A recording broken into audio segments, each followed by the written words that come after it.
Hello, everybody, and welcome to Horizon Overwatch Scrim Night. That's right, back at it again. We've got Avium and the Prototype Prodigies going at it tonight. I am Argender, and with me tonight, fellow caster, it's going to be UTech. UTech, how are you, buddy? I'm not doing that bad. It's a wonderful night for some scrims. Gonna be seeing some 4.4K scrims tonight, and I'm excited to see what action is gonna be packed tonight.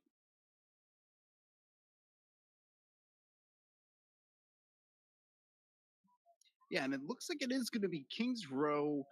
I'm pretty excited. Starting off in Kings Row is going to be our first map of the night with Avium and the Prototype Prodigies, both extremely strong teams, but very, very high level teams. So, Kings Row has always been really in the dominion of Reinhardt, Zarya. I know a lot of teams like to play dive. I'm very curious to see what we get from these two teams today, kind of what their mind's at. And especially with Hammond coming out, I think in just a few days here, I wonder if people are going to be practicing dive just to get ready. Yeah, it's gonna be a big mix-up, especially with Hammond, that wrecking ball.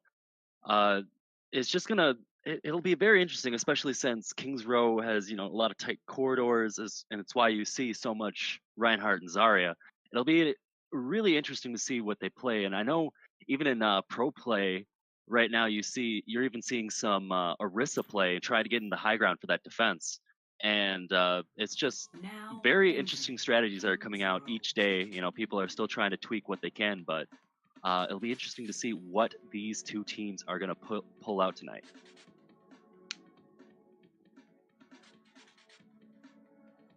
All right. So as the teams are getting prepared here, looks like it's going to be Avium. I believe is going to be on the attack first. Um, and you can never really figure out what people are going to be playing before the doors are open here. But I do see that they have a couple of things that they're going to be going with. Definitely going to be keeping the Mercy. She's always consistently good. Never surprised to see her. I do expect if you're going to be starting on attack, a lot of teams really, really like to do the Hanzo on attack here. It's a great way to open up. You're going to get a pick, and if you don't get a pick and it's not working out, you have all the time in the world to switch. So, especially coming out of season 10, you're definitely going to be used to seeing a lot of Hanzo, a lot of Widowmaker as well. Yeah, definitely with the sniper meta that has been season 10 and well 10.5 to if we really want to be honest about season 11. But another interesting thing with Hanzo is even if you want to use him on the attack just for the Sonic arrow, just in the beginning, like he was used before he got the the scatter shot removed and switched with the storm arrow, Attackers still incoming. can get a lot of Next. good information just to see where the defending team is and just get just enough information to see where the best point of attack is. Yeah, it is, and it looks like Ethi is in that same kind of place right now. Probably starting out with the Hanzo. We'll see how long that stays. Avium is going to be on the defense here, and just like you mentioned, bringing out the Orisa. Cedro is going to be on the Orisa with Jay Bright on the Roadhog, and then of course rounding out the triple tank is going to be the Diva. So. Very familiar sight here, especially recently. People really love to hold this high ground, and it's going to be up to the Prototype Prodigies to figure out a way around this shield, or maybe they're just going to switch to a junk drive. They just need to get some sort of damage down in there without taking any spam themselves. And a good pick that they do have as prototype prodigies as they're attacking is the pharmacy combo that can definitely do a lot of damage to the shield. But as you can see, the Diva is putting her work in with the defense matrix, making sure that the shield is able to be back up each time when that cooldown comes off. Yeah, and Effie in a really good spot there. We saw him flanking around behind before about 10 seconds ago, and he does get the first kill. It's going to be on the Mercy, but a kill's being traded back on the other side. But not having a Mercy here, especially on defense, is so tough. But then the Mercy goes down on the attacking side. I'm sorry, on the defending side here. They look very strong, but now they're coming back in. Look at Optics, just completely uncontested in the side. Lost his Mercy early on, but it's not going to stop him here. Here with him and Effie with the 1-2 punch on point. And definitely showing some of the power that the Orisa does have, because even though they did lose it, able to stay alive for much longer than you expect. Objective A captured. And Yeah, with it that, really looked like it was going to be over there. It looked like Avium had some sort of great defense that they had put together, starting to get their feet underneath them. But then, yeah, the DPS that's coming out for the site of the Prototype Prodigies is absolutely fantastic. So we're going to have to see if they can roll right through streets here, because this is a moment where Avium really needs to get the stop, and losing your Junkrat that early in the fight is not a good way to do it. Yes, but they do have the Mercy Res, so that'll help get them in that 6v6.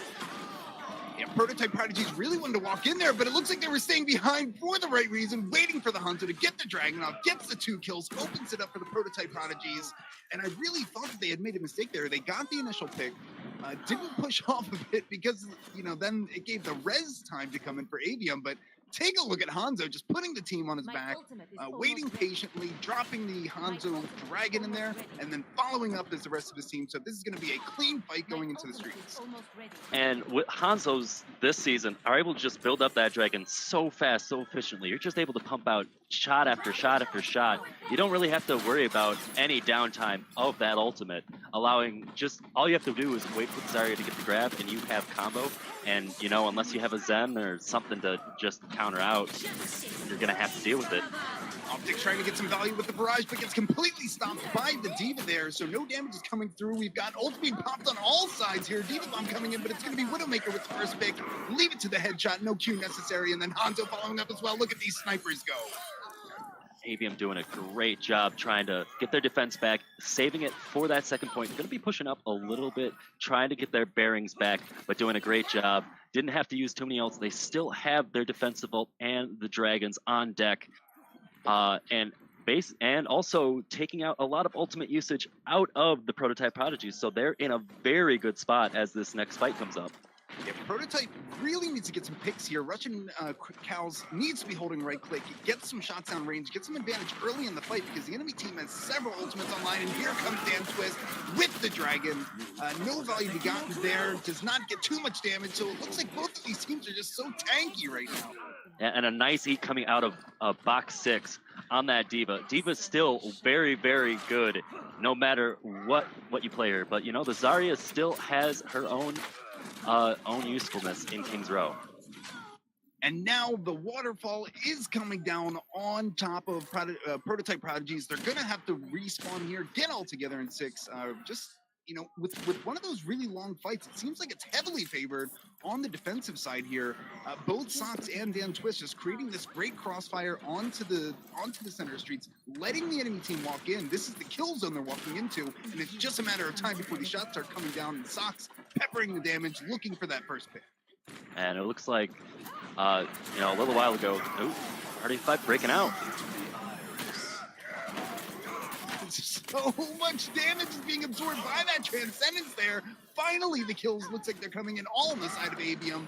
That was very, very close. Clutch J-Bright Trans there, keeping the fight alive, but Russian Cows is going to be coming back with his Trans soon. Likely trying to get a very aggressive transfer. I mean, really, at this point, the Prototype Prodigies, since they've been stopped several times in the streets, they have to find some way to engage on this fight. And an aggressive trans just might give them enough time that they need to stay alive, get some of those kills. But with that, the Prototype Prodigies do have the combo up. And the only defense that they really have against it is that D.Va. They're gonna be looking for it to try to demech the D.Va, get her out of there so they don't have to worry about it, and then follow up with their combo. And the first kill to be going in the way of Avium. That's exactly what they wanted to see. Got the combo off there. They had Dan Twist Dragon, the bomb coming out from Bach, and that's going to be another team wipe coming in for the side of Avium. So they are looking very, very confident on the second phase of King's Row defense. Not a whole lot of time left. So again, the Prototype Prodigies waiting in spawn, trying to get together. They have a few ultimates available, but they really just need to make a move here. Exactly. They do have the Brigitte ult upcoming, so they will be have a little bit of defense coming in on their attacks, but again, they're going to have to try to find that opening, try to find that combo, try to get as many people as they can. But we'll see what happens on a great first pick off of Cedro. All right, so the Graviton Surge does come in. First kill coming on the side of Pink. Where's his team to follow up? And here come the kills, looking like they're finally going the right way for the Prototype Prodigies, making some room onto the point there. Pink Torin doing a ton of damage in the Graviton Surge, following up as his team. And look at this, complete team wipe for the side of Prototype Prodigies. That is exactly what they need at this moment. They may be able to get one more defense Avium. They may be able to get up there, but pushing up farther, even farther into the spawn is Pink Torin. They'll definitely be able to get this. They do not want anyone to be able to touch that payload before it gets there, and that'll buy them enough time for a few more pushes and hopefully allow them to get that coveted third point.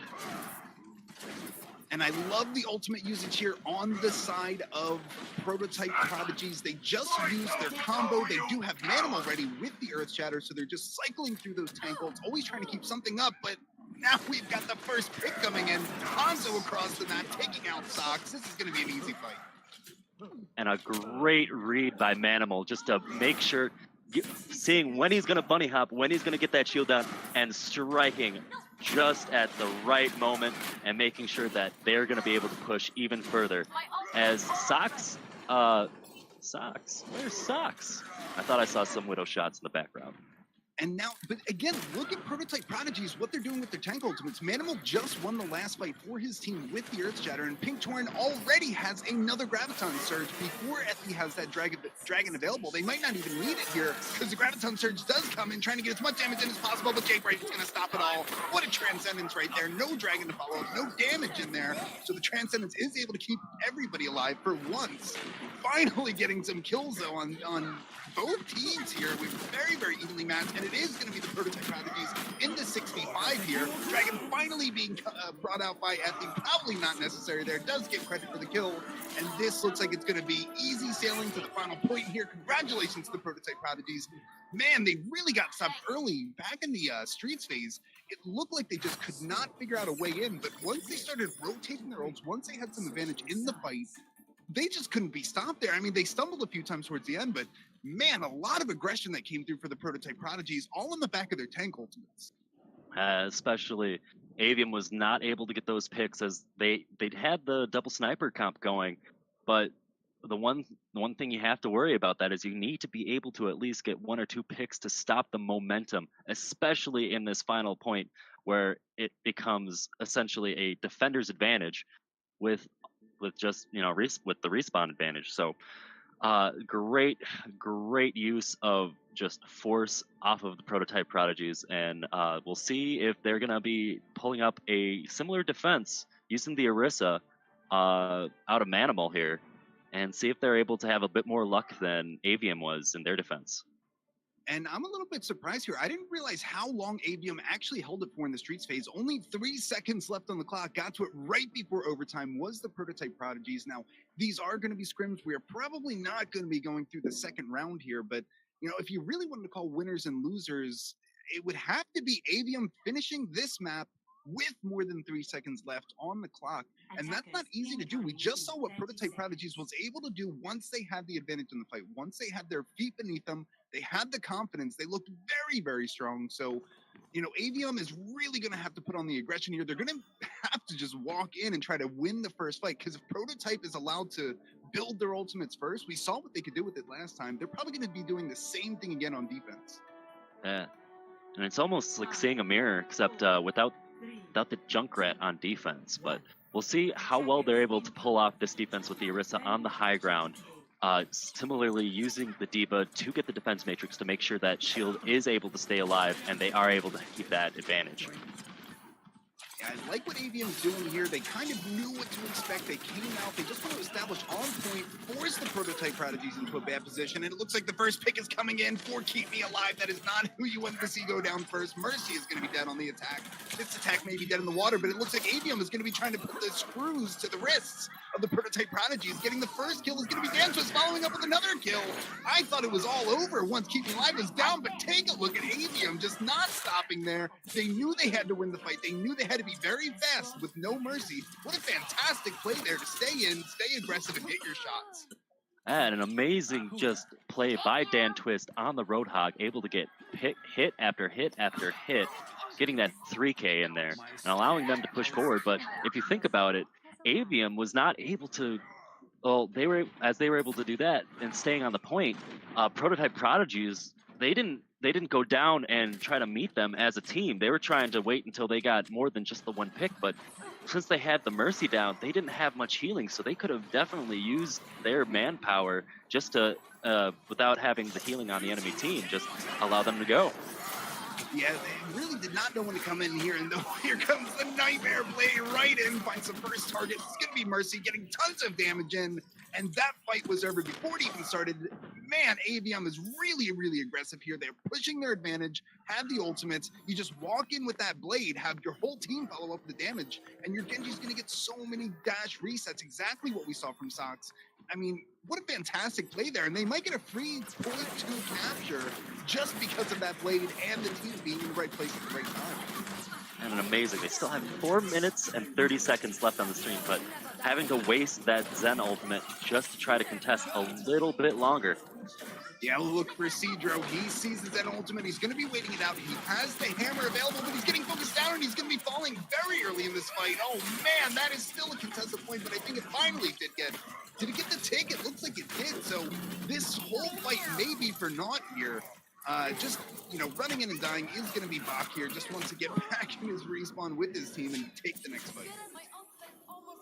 But even then, this is a fantastic vantage point for defense, allowing them to just stop them at spawn and allowing them to really get no ground advantage, no high ground advantage, or no nothing, forcing them into one area and one area alone.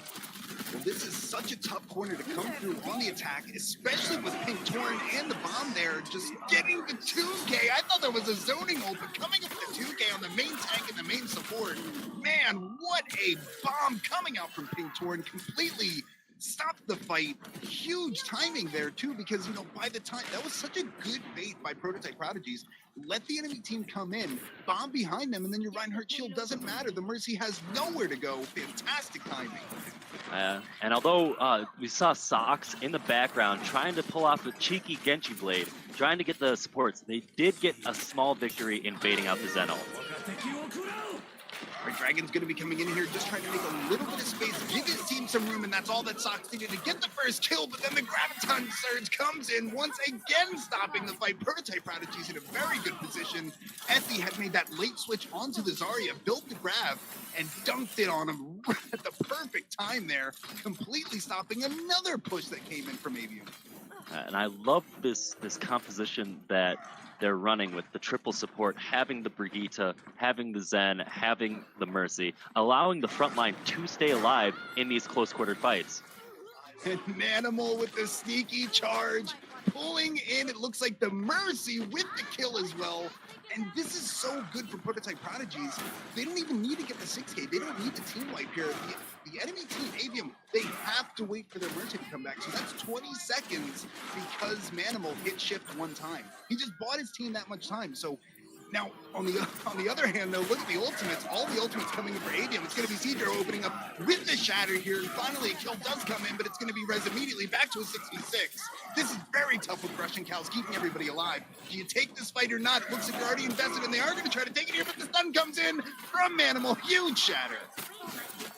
Excellent teamwork on there. And they have that charge Zarya, so she's going to be able to clean up, able to get back quite a bit of charge already. She already has her ultimate, so didn't even have to use that, allowing them a little comfort and a little safety in the fight to come, as all that Avium has. Oh, here comes the grab. That Graviton Surge is going to be coming in, and it looks like more kills. This is what Prototype Prodigies, we saw them do this on attack with the Snowball. Now we're seeing it again on defense. Look at their ultimate economy. They always have an ultimate available for the kills, but it's not going to be stopped here by the DPS and the Pharaoh Barrage follow-up. Look at all these kills finally coming in. Exactly what Avium needed, but is there anybody to follow up? May not be that bad considering both the Reinhardts are down, allowing for the front lines to being exposed.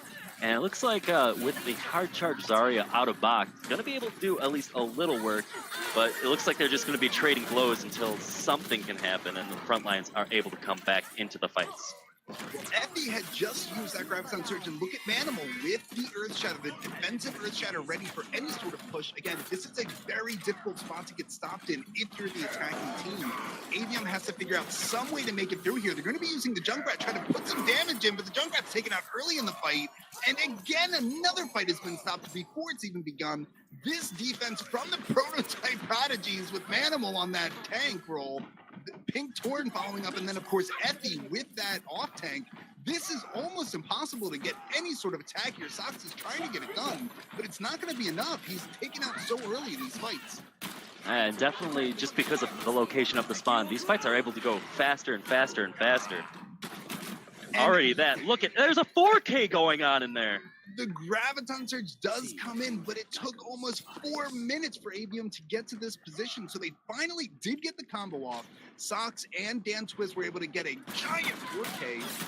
But now there's almost nothing left for Avium. They do have a defensive hold. The Prototype Prodigies can very easily walk in here, pull their Zentrans right now. Somebody's got to kill that tire. Finally taken out by Effie. Great job there, giving his team some time. What a trans, keeping everybody alive on the Avium. Fantastic timing there, but then the Shatter comes in too. This looks like it's going to be all she wrote for this attack. 45 seconds left. Dan Twist is not going to let it go that easily. Look at this Shatter. Cedro doesn't want to let go of this fight here, and it might be the right decision. Multiple kills coming in for the side of Avium. And a great defense so far, but this fight is not over yet as they are trying their hardest. They're playing their hearts out, trying to push this cart, trying to see what they can, but the defense of Avium just making sure that they are able to stay alive for another day. They are trying to do what they can and see as this continuing attack out of Cedro and Box 6, trying to see what they can do as the front lines. But it's going to be like Cedro is going to go down, and it's only 4 more seconds as it's not going to be looking very good for them. There is going to be a Graviton Surge coming in here, but nobody's able to touch it. Doesn't matter whatsoever. What a close fight there. Prototype Prodigies looked so weak towards the end there. That, not that they were playing wrong. They were just getting steamrolled by Avium. Avium finally got back into a position with that Graviton Dragon combo. They looked very, very strong. Got a few more kills before the next fight, but then you really got to hand it to Prototype Prodigies. Once again, they held for so long, about 4 minutes before that combo came out and wiped them out. And then they were able to get back on a point, stop the fight mere meters away, and get the first map win here at Kings Row. What a fantastic defense that was held out by the Prototype Prodigies. Yeah, especially in that last point when there is definitely fight after fight after fight after fight. You have to keep resetting, going again and again and again. It's just crazy action after crazy action. You have to think what's going on in these players' minds. They have to keep up what's going on with the enemy ult count, what's going on with the economy there, and they just both played a fantastic game. Well, I think all that Dan Twist was thinking on that last one was, what's in front of me and should I shoot it? And it seemed like every time he made the decision, yes, he was hitting all of his shots there. Looked so confident as the Hanzo. Really, really well done there. But it was going to be the Prototype Prodigies getting the better of that fight. Next up, we're going to be going to Lijiang Tower. It looks like it's going to be the control center first. Very curious to see if the teams go with, my personal favorite. I've always loved it here. You go quad tank, get that Moira in there. Maybe you swap out one of those tanks for a Junkrat and just take over stairs. One of my favorite team comps is just those really, really heavy tanky comps. Mainly because it really shows who can outlast the other one. That attrition match, it all relies on hitting your shots, getting that incremental damage in on the enemy team, and then pushing that advantage, getting the Moira Coalescence. That's always one of my favorite ways to fight this one, but it looks like neither team going to be going with that here. Completely breaking my heart, but it is going to be Jay Bright back on the Zenyatta, so I'm happy to see that. And I am going to definitely enjoy seeing Dan Twist on that Pharah, going to be pumping out a lot of damage, and with that extra tank lineup that they're going on, they're going to be able to get quite a bit of ult charge really fast. Well, Jay Bright opening up with the pick on his counterpart there, I mean, that is just fantastic to see. So there's really no chance for Prototype Prodigies to push in on this point. Very smartly backing off. They don't want to give any free ult charge to Avium. They're not going to take this fight. Just wait for their Zenyatta. They know they lost this push. But look at this. Prototype Prodigies has really just saved themselves a whole lot of heartache. Not a whole lot of ultimate to be built up by Avium there. Exactly, and they come in for this next fight. Going to be looking for some sort of opening. Optics giving a huge line of sight, and Effie on the right side, trying to see if they can get at least some damage out of that Pharah with his McCree skills.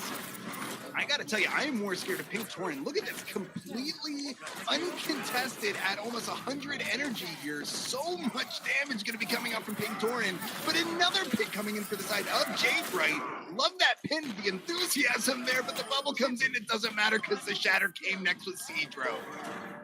And fantastic 5K, it was 4K, 5K from Cedro, able to get all that all that sweet, sweet, delicious blood onto just to make sure his team doesn't have to do too much work and just continues frontlining it like an animal that he is.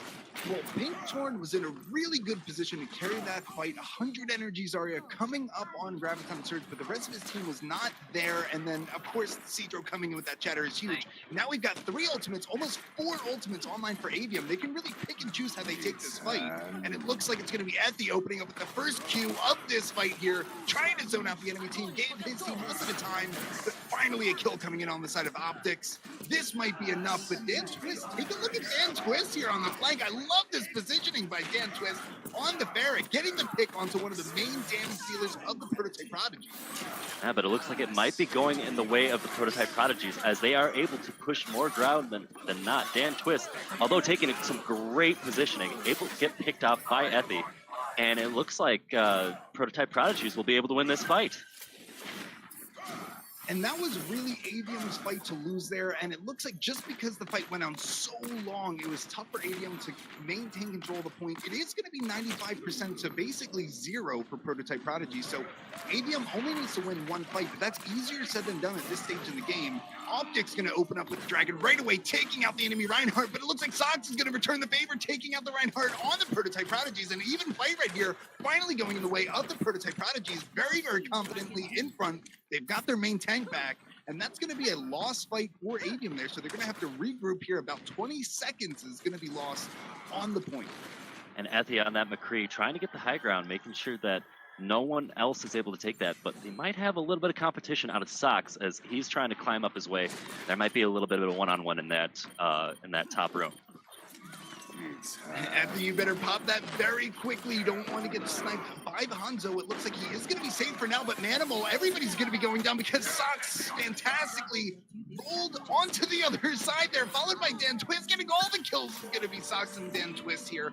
Great job. The flank that came out from Sox there, completely ignoring the McCree, turned out to be a great idea in the end. Pumped out the damage, and then, of course, you had the Pharah come in, get those final kills. So it is going to be Avium coming on top with the first win here, but Prototype Prodigies did look very confident. They just got no value out of Ethy's high noon towards the end there.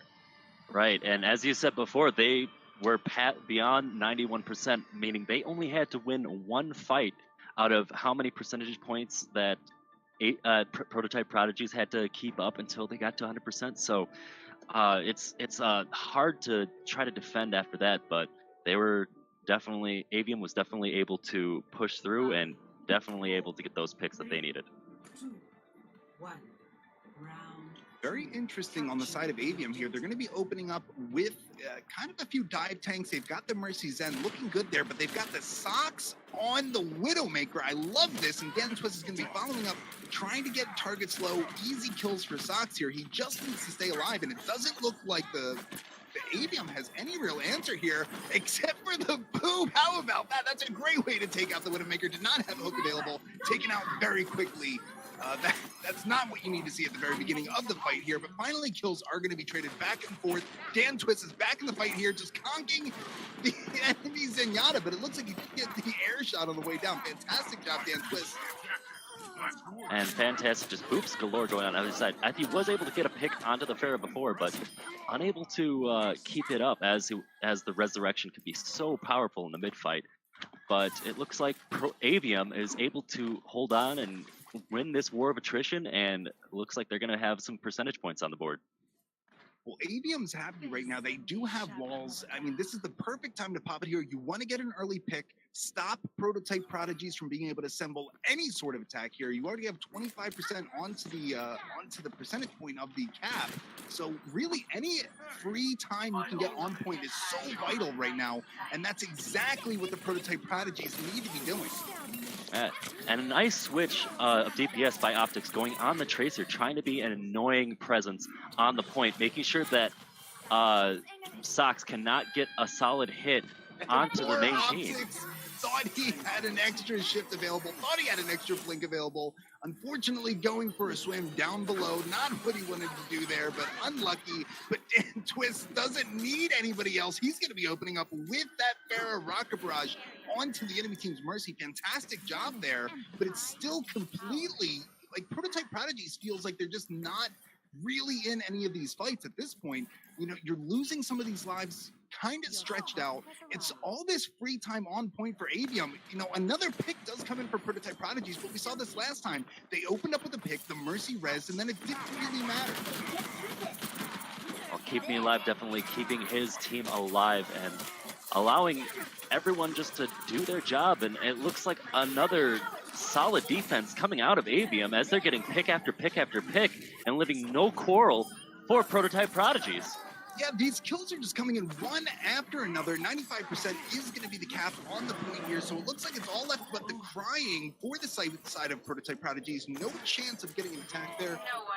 Just a little bit of cleanup duty on the side of Avium, and that's going to be 2 maps looking like they're going on Avium's way. But man, Optics is not going to go out very easily, staying alive for quite some time. They're trying to keep the overtime buzzer going, but it does not look like it's going to be enough. So Avium very confident there on their defense. You know, a few picks that did come out from Effie, but they really did not seem to matter in the end. They just couldn't figure out how to follow up on the picks from Effie. I mean, and when you have somebody like Dan Twist getting rezzed on cooldown, you can really see why it was so tough for Prototype Prodigies to get any sort of fight. Definitely winning the fights in the sky, not having to worry about the ground game that much, just because with that Pharah just dealing out damage after damage after damage, it's really hard to find a footing, especially when you're trying to attack on that bridge. One single boop can, as we've seen, can be the end of your entire push. So after the last couple maps, Prototype Prodigies, again, they looked fantastic back on Kings Row. They really, really look strong. They need to take this map here. So it looks like they are going to be going with Optics on the Pharah. Dawson is on the Lucio just to speed boost everybody out, but they're certainly going to be going with Pharmacy, absolutely, for Prototype Prodigies.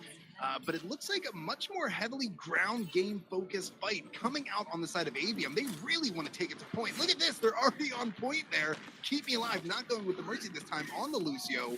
This is really tough for Prototype Prodigies to walk into, and I love that Avium's playing to their strengths. They were so good on defense last map. Let's just keep it rolling. And if you see Optics in the background able to dish out damage after damage after damage, already about 60% to his ult, trying to build up as fast as he can, not having to worry too much, and allowing for his own team in the front line just to try to eke their way in. Avium does not care whatsoever. They just want to keep this fight on to point, but it looks like getting pushed out a little bit too far. It is going to be Dan Twist, and there is no resurrection for Avium here, but man, they don't need the resurrections with Shatters coming out from Seedrow, stopping the fight right there. The rest of the team is there to follow up. There's already 25% on the point. Finally, some damage coming out for the side of Prototype Prodigies, but it doesn't look like they're going to be able to hold. Final kill coming. Man, Avium is just playing to their strengths. They're daring Prototype Prodigies to walk in. They don't even really care if Prototype Prodigies has, you know, all this open area in the gardens. They still have to come to point if they want to contest, and that's exactly what Avium wants. Even with all the poke damage coming out of Optic, it's the front line of Prototype Prodigies is not able to do enough damage, considering they are playing more of a turtle comp with that Reinhardt, with that Brigitte. You know, they're going to be staying alive once they get into that fight. Yeah, a ton of armor for Avium here. It's basically impenetrable at this point, and even if you do make an attack, you've got the Moira Coalescence coming out too. This is just going to be keeping everybody alive. Prototype Prodigies really needs to dunk out some damage, and they need to do it right now, and it looks like it's going to be the first kill coming in on the side of the Prototype Prodigies, taking out the Brigitte. That's a huge deal, because again, there is no res available for Avium. They have to win this fight, honestly. Nobody's going to be brought back, and that is a huge deal when all these kills are going in the way for Prototype Prodigies. Dragon following up, getting some damage, and this is going to be the first team fight won by the Prototype Prodigies in quite some time. And it looks like they haven't gotten above 91%, so they will be able to defend it in 2 fights if need be. They will be able to contest for the overtime if they do lose 1 fight. And you can see exactly where Avium was. They've already switched off the Lucio. They only really had the Lucio to get onto point that quickly, but now Keep Me Alive is going to be on the Mercy. If anybody's taken out early in this fight, she does have the resurrection, just like J-Bright going out there, taken out by Manimal. And the res is going to be coming in, but you don't have your main tank. The monkey is not going to be there. This is going to be really tough, but again, Dan Twist just on this Pharah, pumping out the damage, trying to make it as easy as possible for his team, looking for the kill on the Zen, but he can't find it. And doing a fantastic job just being able to stay alive and get those picks that his team desperately needs. And looks like they're going to be able to get it back into that zone of above 90. So let's see if Prototype Prodigies are able to try to get at least a touch. And it looks like Manable is going to be able to do that for them. Oh, you got to hurry up. Yes, and it looks like overtime is going to be popped here. Sock's getting a pick on the side of Avium, and that is a huge deal. There is no wins available for the Prototype Prodigies. Oh no, look at this. It's going to be brought back. I thought Dawson had already used his res, but he had it available right now, and this is exactly what his team needed. Kills coming in the side for the Prototype Prodigies. They desperately need to win this fight, and it looks like they're going to do it right there with Pink Torin and Effie on the backup. Fantastic fight there, won in overtime, but this is not a fight that's been completely decided. Only 50% 50% cap point on the point here. So great job, Prototype Prodigies, but they have to stave off at least 2 more fights coming in for the side of Avium. Definitely Prototype Prodigies will be looking toward leaning on their Valkyrie once they're able to get that already being popped to try to keep the team alive in this forward defense that they are playing, trying to make sure that they cannot get any presence on the point.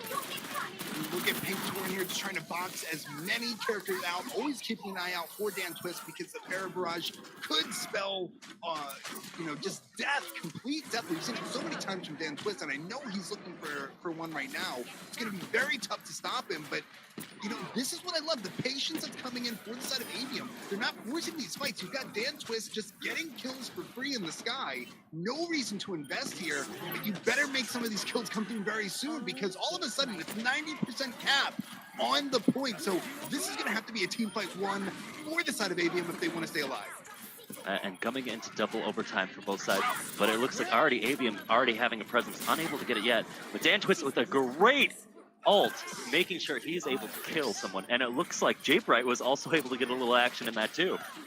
Yeah, Jay Bright getting credit for the Pharah Barrage kill. It generally happens when they both get the dink on the target at the same time. But either way, great job to Jay Bright there. All of the kills, once again, coming in for the side of Avium, but don't count out Prototype Prodigies too soon. Effie's in there getting tons of damage in, but it's not going to be enough. And Avium has completely swept Lijiang Towers. And a fantastic try by the Prototype Prodigies, doing actually a great job to get it into the 99%. Just unable to catch a break towards that ending there. And I really love the patience that we saw out of Dan Twist. As the Pharah, his only job is to get targets low. Now, if he can clean up those kills himself, which we've seen him do, that's absolutely great. But the rest of his team is picking off those low health targets. So just Dan Twist staying alive for these long periods of time are making the rest of his team stronger, because they can just walk in and get free kills whenever they want. Even if that's not going on, though, Avium plays to their strengths. Remember, they went straight to point there. They knew how strong their defense was. They're really just showing off at this point, but it does look like we're going to watch Point Gibraltar, another great map to watch if you want to see some strong defensive holds here. And really, Prototype Prodigies, they can beat Avium at that defensive game, but it's been taking them so long. They have to invest so many ultimates that they have no gas left in the tank for the next fight. So Prototype Prodigies is going to have to figure out a different way to approach this problem. Yeah, and just seeing what the lineup coming into this game of Gibraltar, going to be interesting to see if they're going to be running more of the dives, since they are able to play to the verticality of the map, or if they're going to try to do something a bit more grounded, keeping with, say, an Orisa or a Reinhardt. But we'll see what they choose, but it looks like they're opting to go more of a dive route. And I'm such a huge fan of the tanks on the side of Prototype Prodigies. You've got Pink Torin and Manimal.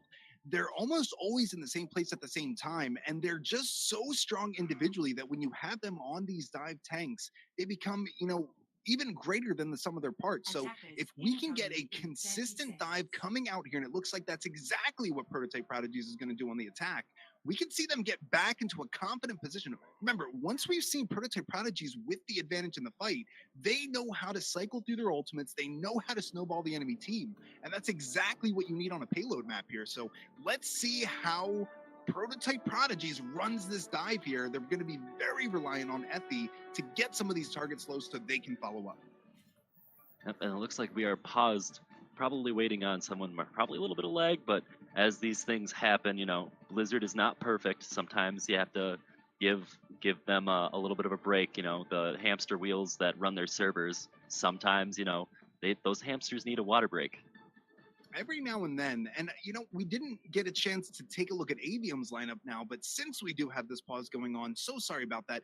Let's take a look at what we've got on the defensive line for Avium. It is going to be back on that Diva with Cedro, who we saw so confidently take over the Reinhardt role earlier on the Winston. So clearly Cedro feels very confident with the dive as well. It is going to be dive. I'm just curious how Avium plays this. Are they going to bait in the enemy team and counter dive, or are they going to go full on aggression?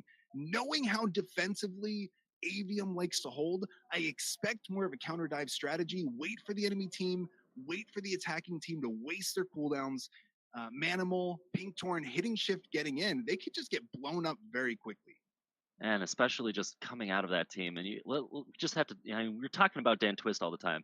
You have to also see all the DPS he is pulling out. I mean, we saw him play Pharah. He's now playing Genji. We've seen him playing a little bit of Junkrat, a little bit, you know, little Hanzo here and there, and you know, just doing a fantastic job on whatever role he needs to play on whatever DPS, and just doing a fantastic job. And it looks like both teams are prepared. So sorry about the wait there, but we are going to be opening up with Watchpoint Gibraltar in just a moment here. And unlucky on the side of Avium, they just had a lever as well. These are being hosted in North America. So sorry for everybody who's watching at home, but we will be back with the fight in just a moment here.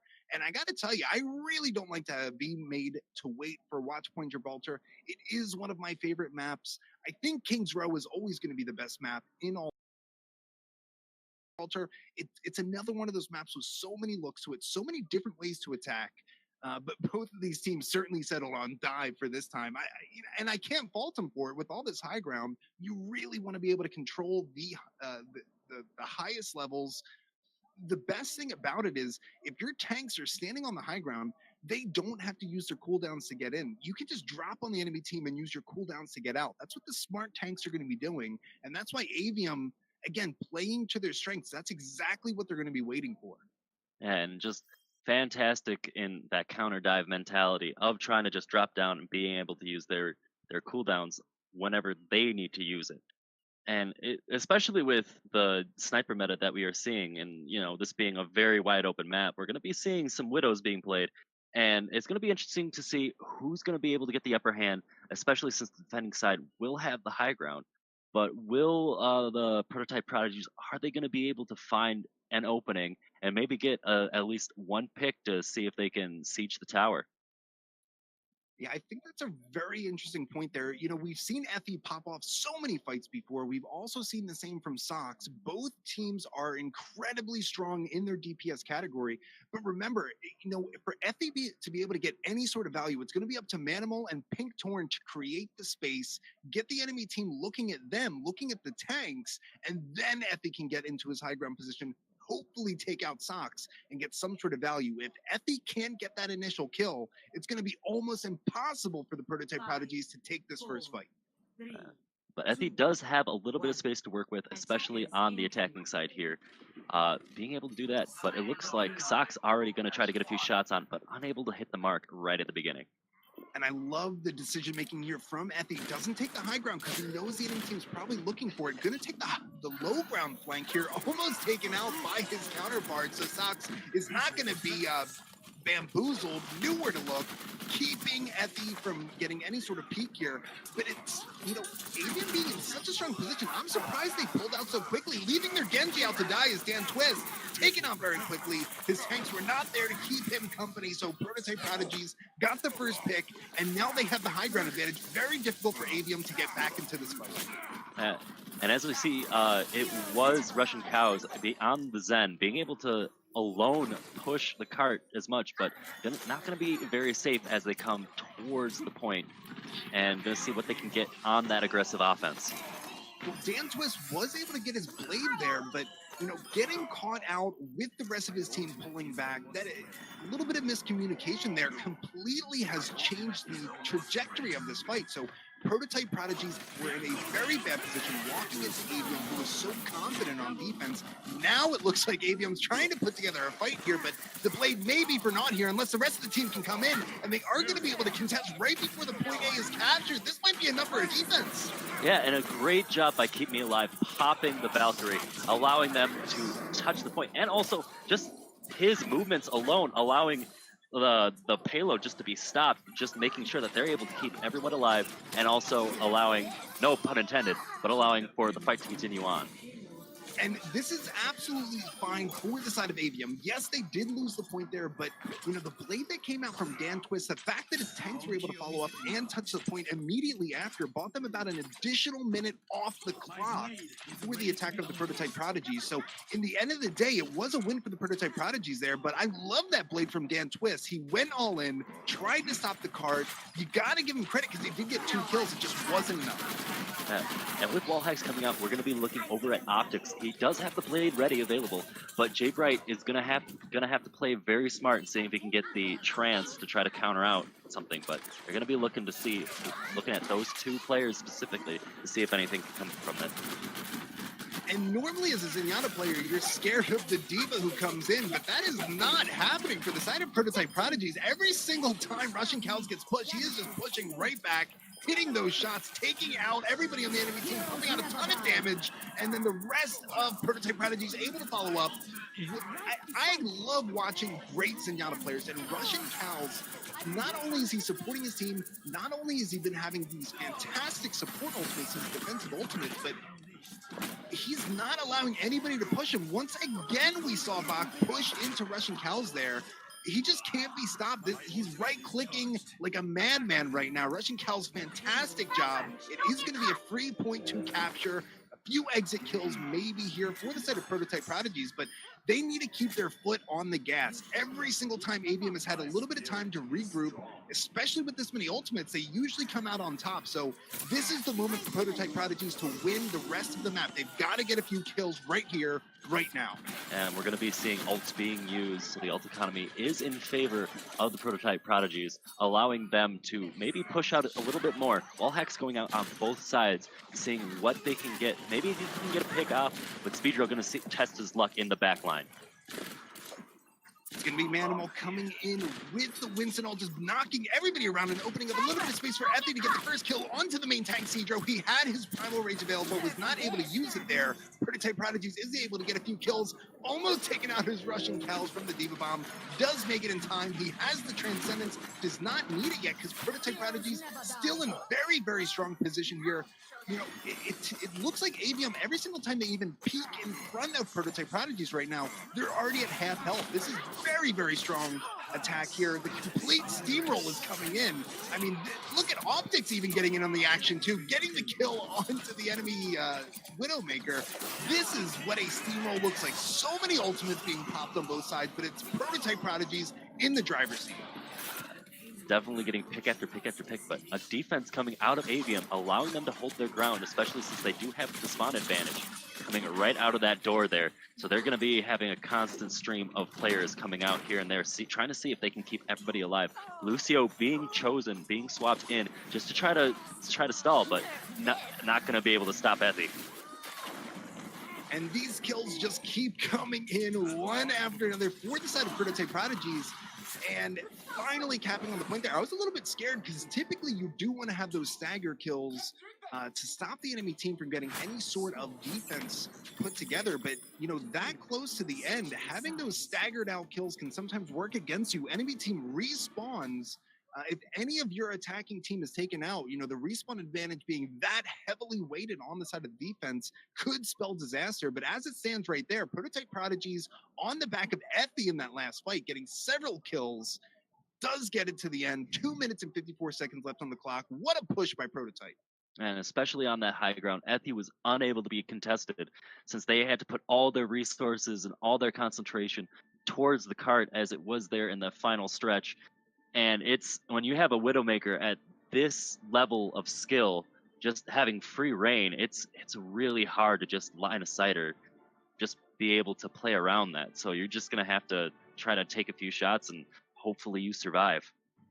And here's what's incredible about an attacking team having that kind of advantage, having the respawn advantage, having the ultimate advantage. Remember, all of that started back at the very beginning when Avium was on defense. All of the tanks on the side of Avium had pulled back, but Dan Twist got left out. He was only about a half second behind, but that's all that the Prototype Prodigies needed to make him pay. And because of that moment at the very beginning, Prototype Prodigies brought this massive advantage into the rest of the map there, causing them to get a incredible time of 2 minutes and 54 seconds left. So, Avium now being on the attack here, they're going to be looking to do something very similar. If Prototype Prodigies is smart, they might expect that, have everybody drop back, seem to bait Avium in, and then do the counter dive. I'm really excited to see what Prototype Prodigies brings to this defense. And it looks like we're going to be seeing a mirror comp as well going in, liking this dive, liking the Genji Widowmaker, making sure that they have this open space and they're able to just build up that blade as fast as they can and get a pick. Yeah, just a little friendly banter back and forth up here. Both Winstons kind of electrocuting each other. Nobody's expecting it to get a kill here. It all comes down to which tank makes the first mistake, and all of the damage is coming in for Prototype Prodigies all at once here. Look at Avium just dropping like flies. This is not going to be a successful attack here. Again, like I mentioned, which one of the tanks is going to be taken out first, which tank is going to make the first mistake, and really at the end of the day, it comes down to these slivers of health, and everything went right for Prototype Prodigies there, including Effie popping off once again with all of that damage. So, Avium is absolutely fine to just take the low ground, get some free push here, but they're going to have to figure out how to dislodge the Prototype Prodigies. And especially Pink Torn doing a great job trying to defense matrix Effie, just to allow him just that extra time to line up a shot and maybe get the counterplay on a Sox. Seemed like a little bit of miscommunication there. Optics did go in as the Genji. His tanks were not there to follow up, paid for it with his life, but it may not matter in the end because Prototype Prodigies does get some damage in. Getting the res, though, and did not expect to see that to go off, bringing the Widowmaker back into the battle, and that's Effie taken out immediately, though, by Zox, and the blade coming out from Dan Twist. Man, Genji dying that early in that last fight. Dan Twist, I thought that this was going to be completely over, but getting the respawn, coming in with the blade, and then, of course, Sox getting that massive headshot onto Effie. What a push. Avium is in control here, but it looks like we are going to get one more final defense attempt, and it might be enough with the trance and the blade. Can we get any kills for Optics? It looks like they're able to hold on to it just a little bit longer as Fox 6 is the only one alive. And it looks like they will be able to hold on to this for another push or two. And I love these last minute, these teams are not playing just to not lose. They're playing to win. Aggressive defensive decisions. We saw Dan Twist coming in with the blade at the same exact moment when he was on defense, and Optics returning the favor, but had the trance with him to get the blade on this defense for his team. And Sox again getting the better of the 1v1. So even with a fantastic hold like that, it's not going to be enough in the face of Sox hitting those headshots. And it looks like Russian Cow able to take out Cedro, who's trying to get him in the backline, trying to farm up his ult so he was able to stay alive for a little bit longer. But great Zen play out of them.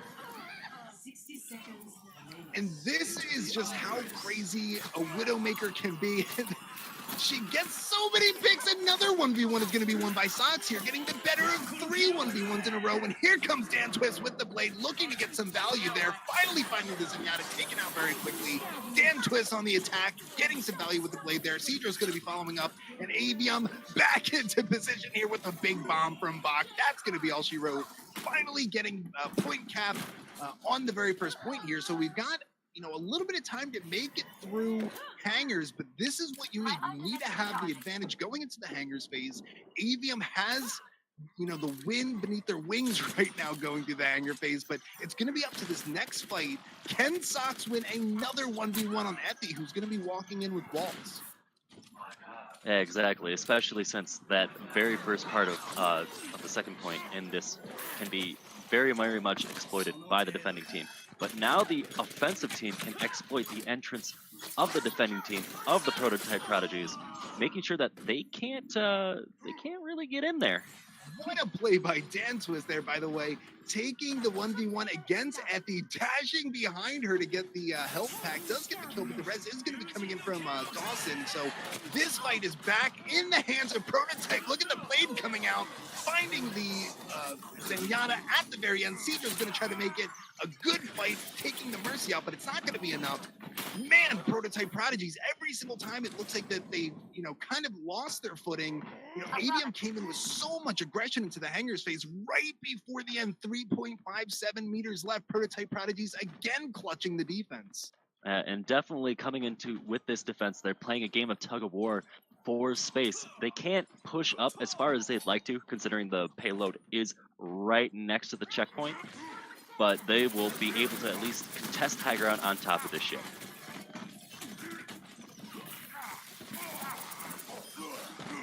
Cedro got the Discord help from his Zenyatta and enabled him to take out Manimal. So Cedro in a very good position here, looking to get some more kills, but it's going to be Dan Twist helping out on the side of Avium, getting the one blade kill, getting a ton of damage onto the Diva, taking her out as well.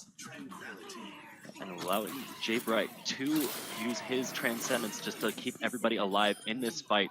And it looks as though Avium are able to continue on and get the picks that they need, and they'll be going on to and trying to contest for point 3. This is almost the same exact story that we saw back on point 1. Avium went into it with a whole lot of advantage when they came through. They had won the team fight, made it into the hangar space, and then they got stalled for a while. But take a look at the clock here. There's not a ton of time for Avium to play around with getting stalled out. They only have 2 minutes left to make it all the way to the end here. Sox in a good position, but nobody's going to be presenting to him. No value to be gotten there. And it really comes down to Prototype Prodigies just not peaking right now and getting taken out too early by Sox. But it's not going to happen because Winston with the Primal taking out Sox. Yeah, and Manimal doing a little bit of an aggressive, a little bit of a risky play, being in the Mega and trying to bait out somebody to just be able to go in there. But he had his ultimate ready and able to just stop the fight and stop the push as they continue on. Yeah, great defense put together by the Prototype Prodigies there. They did it much faster than they did in the Hangars phase. Very confident control. This is a great corner to hold if you're on defense, especially with Optics coming out, getting ready for his Genji Blade.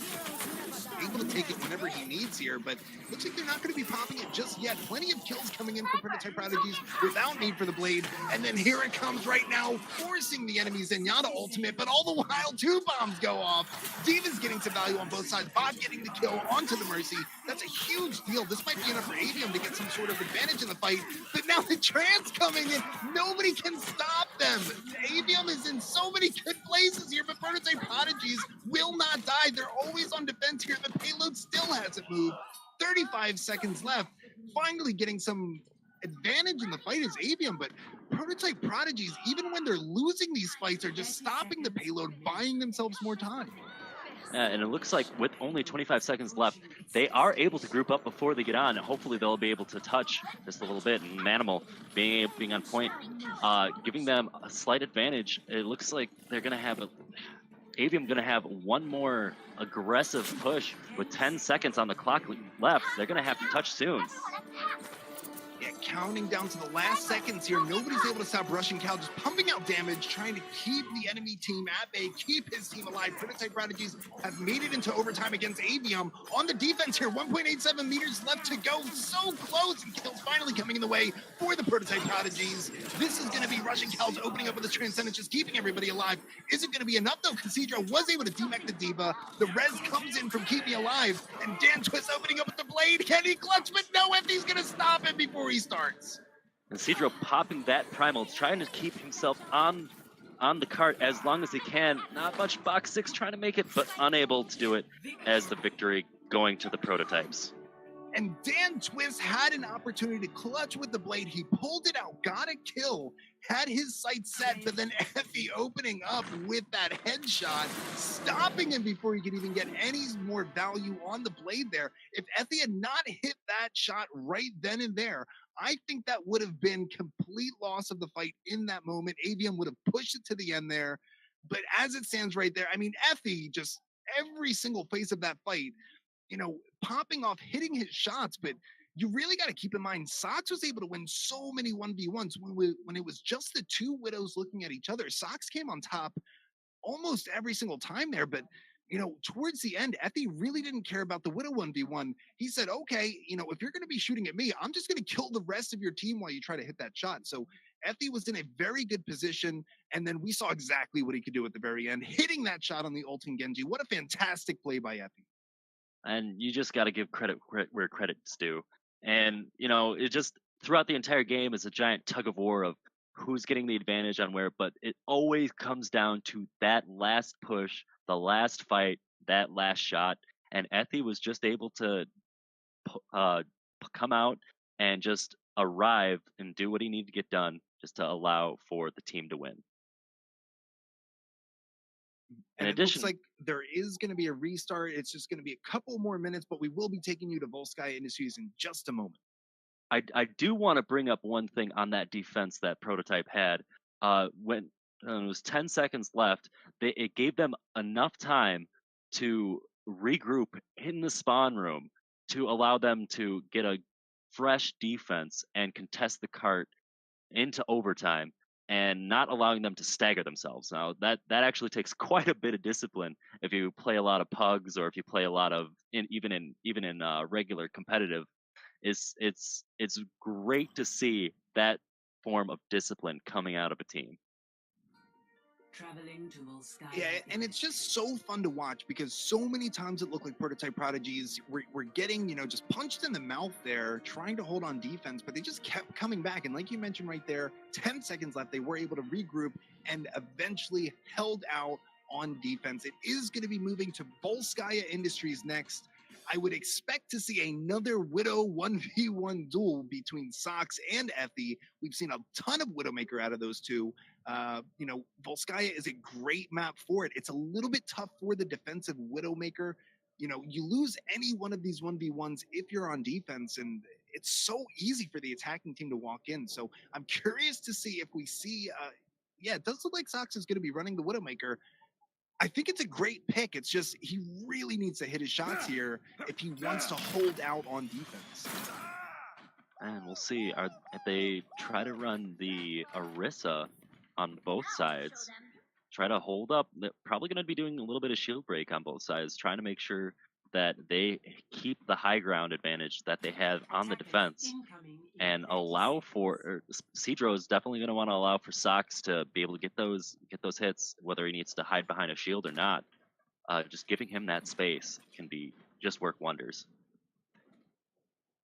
Yeah, and typically teams, especially at this high level, they don't want to hold the choke. There's really no reason to hold the choke because if you do hold up where that truck is, where the archway is, you're giving up your defensive capabilities of holding window, right? You're holding beneath the window. You're just going to get a Hanzo who walks up there and, shoots you. But you're also just letting the team walk into you. So the defensive positioning that Avium is taking is one of the better ones. They are going to hold a little bit farther back. So if Prototype Prodigies does push in, Avium can always just drop back to the Mega. And good movement off box 6 to get out of hook range. Just being able to boost out of the way. But no reason to pull back here, though. Sox and Dan Twist getting a pick almost simultaneously, and then Dan Twist following it up with another pick there. So this is going to be a very easy defense here, and there was no reason to fall back to the Mega. Immediately had advantages, Avium. They pressed in with their advantage. They didn't get greedy. They didn't push too far in. Got a few kills there. They know that they just wasted, look at this, almost a complete minute off the attack for the Prototype Prodigies just by getting 3 kills there. Ooh, but that is a nightmare right there. Did not expect to get pulled through your shield. a little bit greedy, but Sox is going to try to clean up this mess here, making it an even 5v5. Mercy's going to be coming in, getting the res off, so this is very, very strong for the Prototype Prodigies, but that Dragon's going to be coming in, doing a ton of damage, but nobody's there to follow up and get any kills. Prototype Prodigies still with an advantage in this attack. And doing a fantastic job trying to see what they can. Dan Twist with a pickup. And it looks like the front line of the Prodigies aren't able to really move up as far, trying to make sure that they can intercept Cedro, making sure that that main tank is off the board. Yeah, I love this heads-up gameplay by the Prototype Prodigies. They didn't push in there because they had lost one, and they figured, hey, while we wait, why don't we get this Orisa, who's coming back from spawn, who got picked earlier in the fight, now again with the advantages Prototype Prodigies, and they have the high ground advantage here too. They even own the Mega. They can take this fight whenever they want. They're not even worried about point. It's all about winning the fight with Avium first, then you go out and contest point. I love the patience that Prototype Prodigy is showing right now. And a huge pick off of the Mercy, making sure that there is no more sustainability coming out. But a Dragon trying to see what they can get, try to zone them in there, into the death trap of the Mega Room. But they are still holding strong as there's a continued fight. You don't know who's attacking and who's defending at this point. And again, Prototype Prodigies, they are so smart, waiting to win the fight first. They have a great advantage here. All of the picks coming out for them. So now it's completely up to the Prototype Prodigies when they bring this fight onto point here. Optics trying to make it happen right now. Finally taken out by the Baby Diva. Baby Diva might be the scariest 1v1 hero. It is impossible to hit her. She does eventually get the kill, but it's not going to be enough. Prototype Prodigies, listen, they knew they only had to win one fight. Why rush into any sort of point fight? Why struggle to position yourself in a bad spot? Why not just take over the Mega? That was fantastic heads up thinking by Prototype Prodigies. Also with keeping the enemy main tank staggered for that long. Just a very, very smart team right here. I'm excited to see how they take this next point fight. And with that slow push that they do have an advantage on the ult economy. Dan Twist having to use all those dragons that he had, but now with Optics being able to use his, and they're already able to get 2 picks out of it. Yeah, 2 picks coming in very quickly for the Prototype Prodigies. They are going to be waiting until they bring their forces onto the point here, and they are going to bring it in right now. Pink Torrent trying to throw his Diva Bomb in there. Got a little bit stuck on the boxes. Not going to get any value, and it's going to be enough time for Sox to get back into the fight. Take out the Mercy for Dawson. That might be enough to completely stop the fight here, but I love that Prototype Prodigies is not giving up the positioning, and they're rewarded immediately with a kill onto the enemy Hanzo. But they will definitely have to move back, try to regroup, see if they can get a pick on this greedy defense that they have going on for Avium. Yeah, what a play there by Russian Cows. Was on the Zenyatta last map. Now going to be repping the Roadhog and forced Cedro to pay for that aggressive positioning here. But Sox getting another pick. That's his 2nd kill on the Mercy in a row. So this is going to be Prototype Prodigies once again waiting to take the next fight, waiting for their Mercy to spawn. Yeah, fantastic picks, making sure that he's going to kill someone, he's going to kill the right person. Because if you don't have that Mercy in the fight, especially for any push that you're trying to do, you're SOL. You're not going to be able to get anything without your main healer. So Prototype Prodigies has been rebuffed about twice at this point just because of the picks that are coming out for the side of Sox. But the problem with relying on that is if Sox doesn't get an early pick here, that could be all she wrote for Avium. You know, Prototype has showed once they get into the position they want, and it looks like they're there right now, they can really take the fight whenever they want, very easily win it. Optics trying to open up right away with the pick, but it's going to be coming in the form of Effie, taking out Sox on his counterpart there. The Widowmaker has been taken out. Dragon's now coming out. We've got a Nano Boost and Winston Ultimate. Not the most traditional targets there, but I got to tell you, that is very scary to see on your screen. And we have to give it to Avium because Jaybright switched to an Ana, and I really, really like this choice because you do have the anti-nade, and with that, since Prototype, they're running a triple tank comp, they're so heavily reliant on the healing that if they're not able to heal their team, where are they gonna go? It's as good as they already got a pick on the Mercy. Well, Avium showing once again where their strength lies, and that is going to be on a full hold defense. At least that's what they want to show off here. They were very, very confident on defense before. Think back to Lijiang Tower. And we even saw things like this before where Prototype Prodigies, just like we saw right now, they got the opening pick, but can they follow up? Is Avium going to let them follow up At this point, the respawn is already back, so it's going to be an even 6v6 on the point. Heavily favored for Avium, because look at J-Bright, another nano boost ready. This might be his 4th or 5th one of point B. And a pick and a revive on the Dan Twist as to another fight coming out. Also, Sox switching over to the Brigitte, knowing that they have the dive, going to try to do something to have a little bit of an anti-dive comp, knowing that they have to come to him. Yeah, and J-Bright even getting value off the anti-nade with the kill onto the enemy Genji. That's going to be all she wrote for this defense here, but Effie's going to try to keep it together. Now we've got the res coming in, bringing the Genji back into the fight here. Optics is going to be able to get a lot of value, provided he doesn't die to that bomb. Staying alive is Optics, but I mean, Avium is in just such a great position.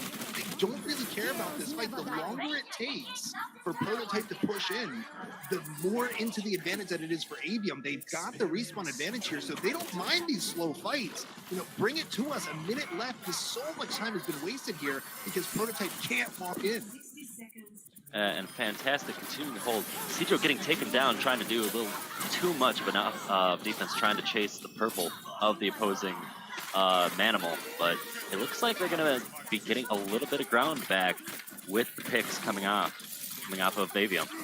And Avium is just so strong in their defense. It really looked like Prototype Prodigies had put together a fantastic attack there. Manimal walking in with his Genji. The blade was out, you know, kills were coming in, but it just wasn't enough. So Avium back into comfortable control here on defense B.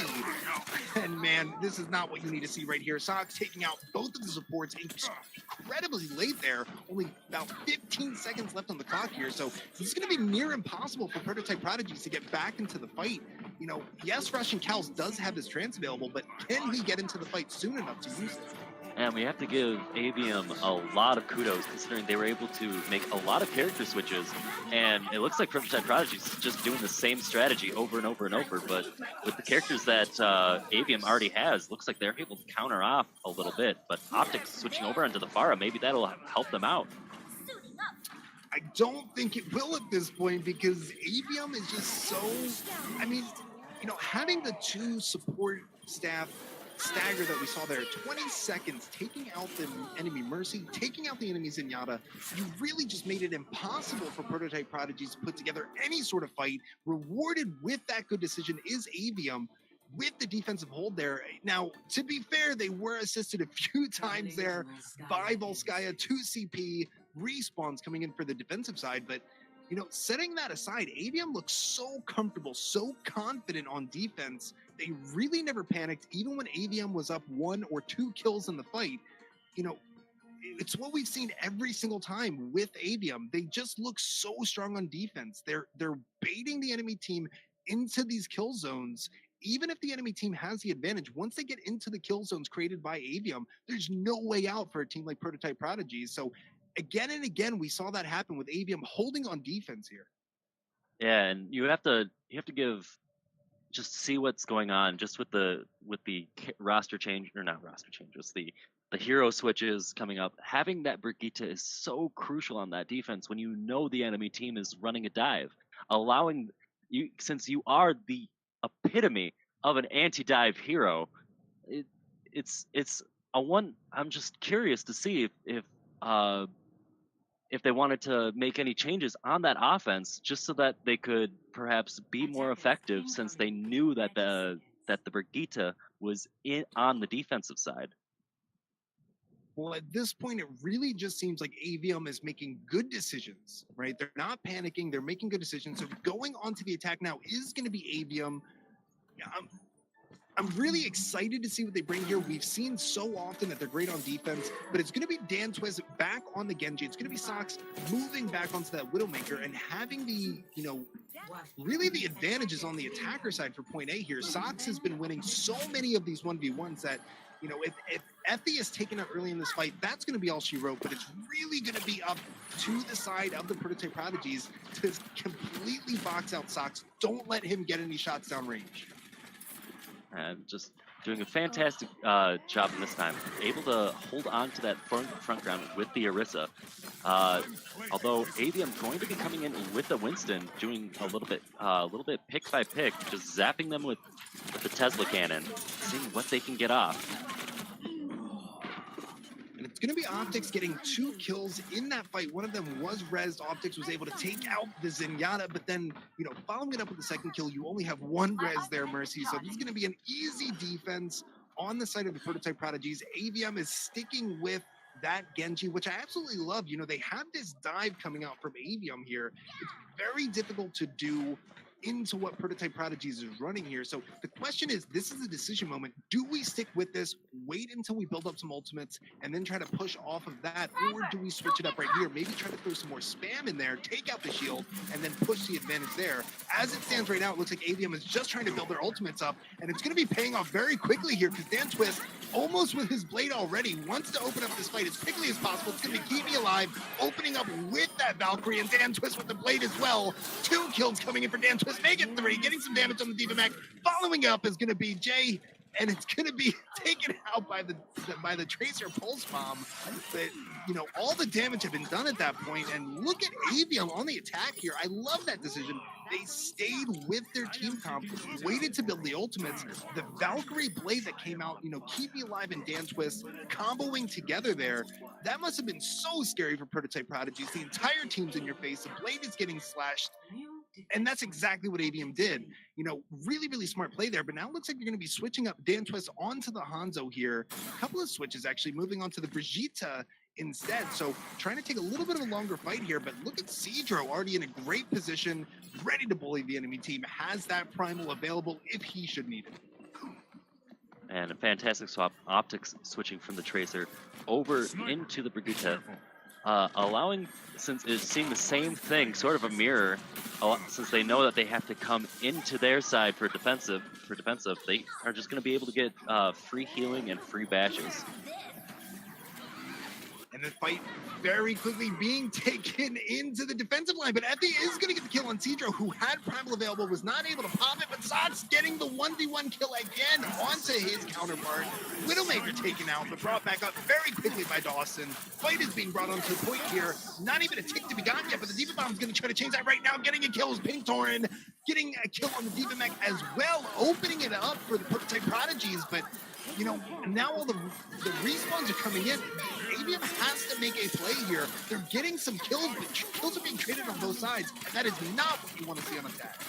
Yeah, and with Prototype Prodigies having that spawn advantage, having the Valkyrie popped, they're going to be able to stay alive just that little bit longer. And since they're playing a game of attrition with only a Brigitte and a Winston on the attack, they're not going to be able to see too much, and it looks like they're going to try to reset the fight and try to go again. And Prototype Prodigies very handily in control of that fight there. It looked like Avium had a good position to walk in. And again, you know, that kill didn't really matter so much, but I do want to point out, Sox once again winning the 1v1 against Effie there. You know, this is so scary. If you're on defense here and you have a player like Sox walking in and hitting headshot after headshot, eventually, you know, it's going to be too much. Your whole team's going to be down, and it's going to be a very good place for Avium to walk in and get the point, but that's not going to happen this time. Effie getting some of his honor back with the headshot coming in on the other side. So defensive hold there for the Prototype Prodigies. Effie winning that 1v1. And continuing on, making sure that they have all their bases covered over on the Prototype, making sure that they know where Avium is coming from, and it looks like they're going to be taking the high ground. Switching Dan Twist on over to the McCree, trying to get maybe using the flashbang in a creative way just to get them the picks that they need as they continue on with the score of attrition. Yeah, and a heavy dive comes in for the side of the Prototype Prodigies. They're staying alive, though, and Manimal pulling out with that Winston ultimate. Pink Torin also available here with the D.Va Bomb. Here comes the D.Va Bomb onto point. Just trying to get everybody out of the way. A little bit of a zoning hold there. Fight still going on to onto the point. Prototype Prodigies in a very comfortable position, bringing back up the Zenyatta. Trans coming out on both sides, but it looks like it's going to be, again, another one of these long, drawn-out fights, and that's working so well for the Prototype Prodigies once again here on defense. And Avium trying to do what they can, using ult after ult after ult. They're still fighting this. They still have 6 people on the team as a high noon comes in, but unable to really get full use out of it. No, that was a fantastic high noon. I got to tell you right there, I love that play from Dan Twist. Really needed to take out that enemy Winston. Use the high noon just to reload, dropped 2 right clicks into the Winston, taking him out with his buddy on his side. The Diva came and got the kill, but it's not going to be enough here. Another hold coming in for the side of Prototype Prodigies, but look at this. Avium was almost able to get 3 ticks. They got about 90% cap on the point there, which was more than what they were able to get on the other side. So, a fantastic attack that was brought out there by Avium, and it looked like it was going to be a full, complete capture. But once again, 2 CP that came in there. Only 1 more tick to be gotten, though, so everything is going in the way of Avium. They might even open up with Jay Bright's Zenyatta Transcendence just to establish on point and try to get a very quick tick here. And especially since they do have about 2 minutes left on the clock, they will be able to build up ults again if they really need to, but in that time they'll be playing in overtime. That might be able to give them a slight advantage on the attacking side with the additional spawn time that the defenders have on overtime. What a play by Jay Bright, taking out the Genji who was trying to push him, not getting scared at all, applying the Discord, getting the kill while the rest of his team was fighting it on point. Didn't even need to use the Transcendence there, but it is going to be 3 ticks to be gotten. What a great play there. And again, we just saw, once you get to that point of 2 ticks, they looked very confident. A few ultimates were available, but at that point, Avium really didn't need to do anything special. They just needed to get a few picks. That's what they're very, very comfortable with. Walking in, getting those picks, and then you have somebody like Jay Bright who's able to take out the Genji trying to push him. What a great play there by Avium to be able to walk in, get the advantage, and get that final tick. And especially with that dive defense that they are running, the key point of that is being allowed to, give the attacking team a little bit of ground, a little bit of the point, but allowing you to then jump on them after they use all their cooldowns just to get on the point. So great offense coming out of Avium, getting that second tick or that second point and that final tick. And we'll see definitely what'll happen as we go into Route 66. And, watching both of these teams, I think we need to move back into a payload map, and it looks like that's where we're going right now with Route 66. 2 CP, it gets a little bit difficult to call winners and losers there because so much can be won by either the respawn advantage or just by who gets that first lucky pick. Now, once it comes to an escort or an assault escort hybrid map, then you really get to see how these teams are able to just maintain success, maintain pressure over longer periods of time. If the attacking team is able to get one of their snowballs going, that's great. It gives them a chance to just roll on through. But, what we've seen from both of these teams, particularly for Avium, is even when that snowball is coming in, even when the enemy team has a fantastic attack, so many defensive strategies that have been coming out, so many great defensive holds that we've been seeing, mainly on the side for Avium. That's what makes these payload maps so interesting, because it really could go either way. You have plenty of time to show off, but Prototype Prodigies being on the attack here, they've really got to watch out for the defense of Avium. Yeah, and we'll see as well, seeing what's going on. Cedro showing off a little bit of a dance for us before the defense, having a little bit of fun. But definitely going to be trying to play that aggressive defense as they come in. Sock's going to be putting in some shots. But, it'll be interesting to see where they're going to be deciding to take their fights, if they're going to be waiting until before or after the card turns around this point. Yeah, once again, going back into this dive. So, from what we've seen from Avium, from what we can expect, they're going to be baiting in the attacking team's dive and then just punishing any mistakes that are made, or counter diving, or a little bit of both. So Avium has been very confident with that right now. A little bit of damage to be traded back and forth. Both teams really just trying to jostle for positioning here. And, Avium doesn't mind giving a little bit of space here. It looks like they're just trying to bait the enemy team into making this bad decision, and it might be Effie taking the first punishment and getting the kill instead. I thought his days were numbered there. Zenyatta and Sox together are going to be able to get the kill. It's going to be Effie staying alive, but it might not be enough because that kill came out on the Mercy. So this is going to be a dead attack waiting for the Mercy to come back in here. And look at Avium once again, getting that first pick, stopping the fight before it starts, and all of the ultimates are being built. Look at this. We've got 2 support ultimates that are going to be coming up very quickly for Avium, a few DPS ultimates as well, And Cedro is already on his way to his first primal rage. It's not even, a minute and a half off the clock. Avium in a great position on defense. Yeah, and that position again, they have to go through that corner, through that side of the streets, just to try to peek out, maybe get a shot here. But Athy was already able to get a great pick on the Sox in that sniper 1v1. The res is going to be coming in, but it can't res 2 in a row, and that is going to be the Genji taken out very quickly. So Prototype Prodigy is finally coming in, getting some kills. He's going to be rushing cows, throwing out the Discord, keeping everybody as low as possible. But then Sox comes in, got taken out earlier in the fight by Ethy, comes back, gets some vengeance there, but it looks like Ethy is going to be brought back into the fight. All of the kills now coming in the way for the Prototype Prodigy, so they are looking very confident onto the attack here. And this is what they need to break down Avium's initial defense and try to get somebody pushed up forward. It looks like it's going to be Ethy here. Push up forward, try to get a quick pick here. Otherwise, if Avium's able to get a full 6-stack back into this fight, it could be all she wrote for your attack. Yeah, and a great defense coming out of Dan Twist, getting taken out before he's able to fully utilize that blade, but able to get the pick off on to the Mercy. Yeah, a little bit too early on that blade there, trying to make some moves. I love it for Dan Twist. Jay Wright did have his Transcendence available. They could have waited slightly longer, but as it stands right now, throwing in that aggressive blade could have carried the entire fight, but taken out very quickly, paying for it with his life, and paying for it is his team by losing the first defense here. So Prototype Prodigy's looking like they were getting bullied a little bit too hard back on Big Earls. Now in a very confident position. They do have a couple of ultimates coming online for the Prodigies, and really it just comes down to they have the advantage here. If they're able to get any sort of picks, if they're able to stay alive, I mean, just take a look at what Optics is doing with his tanks. Stay alive, try to get an early pick here. This is exactly what we just saw a moment ago. Trying to get these kills, getting some damage downrange. Avium can't get out, get their feet underneath of them for any sort of defense. Yeah, and Prototype Prodigy's already starting off the fight with the advantage, considering Avium had the long spawn, having to trod a little bit further in order to actually get back to the cart, allowing Prototype just to get that much more distance on the cart.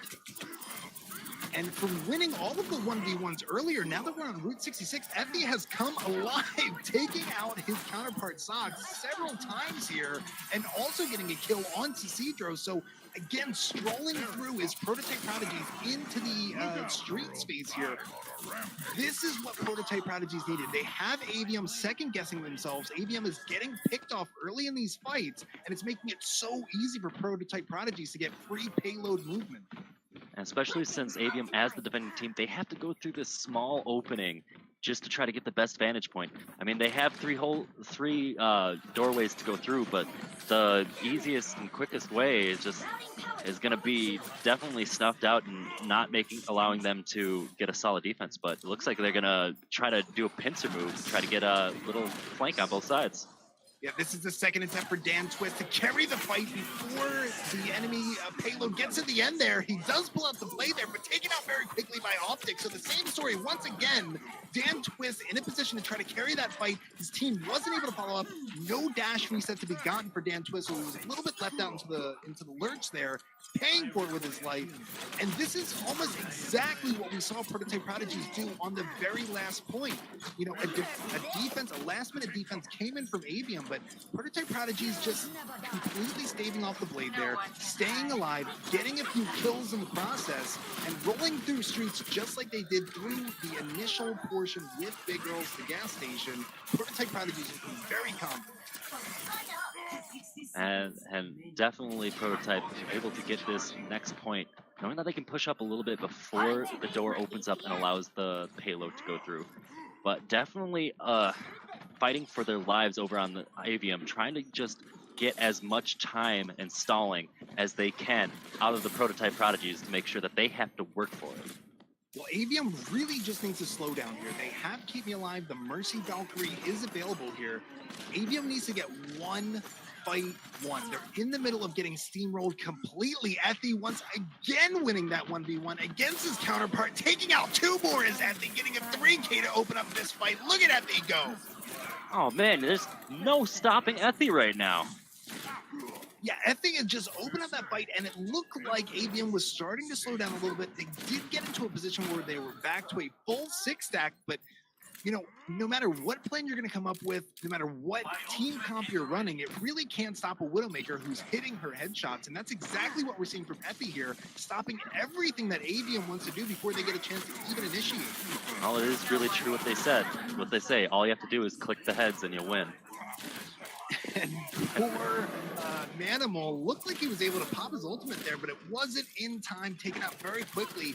And that slight change, hitting Q slightly early there, he was stunned, but had he been able to hit Q, that could have been enough for Prototype Prodigies. As it stands right now, Manimal dying early in that fight, no main tank available for the Prototype Prodigy. So finally, Avium has a little bit of breathing room after getting that pick. And see, with both defense being able to reset the fight, see what they can do. But Prototype Prodigies does have the ult economy in their favor. But Epi already getting a pick, making sure that he is not going to be contested for this 5v6. Effie, the only one without an ultimate on the side of Prototype Prodigies, didn't even need it. Got once again another headshot kill onto Sox there. Effie has really come alive in these later matches here. I mean, I don't know that he can be really stopped hitting all of these shots, and then it enables the rest of his team. Look into the rest of his team. They're in so deep, and it's because Effie's able to get these targets so low. The rest of his team can get in, get the kills. Optics can get his dash resets on the Genji, and there's really no stopping the DPS on the side of Prototype Prodigies because of all this damage that Effie's doing. It looks like they're going to try to do as much stalling as they can as they get into overtime. See what they can do. Optics trying to get as many dashes as he can, trying to get kill after kill, and it looks like Prototype Prodigies are able to get more kills than Avium. Yeah, Avium was in such a strong defensive point on so many of the previous maps. It is incredible to see what Prototype Prodigies was able to put together to get through this really just incredible defense that we've seen so time and time again from Avium. And yes, all of it has to work well for Prototype Prodigies. It's not just about hitting the shot. Sometimes you do need your team to work well together. You do need them to be in the right place at the right time.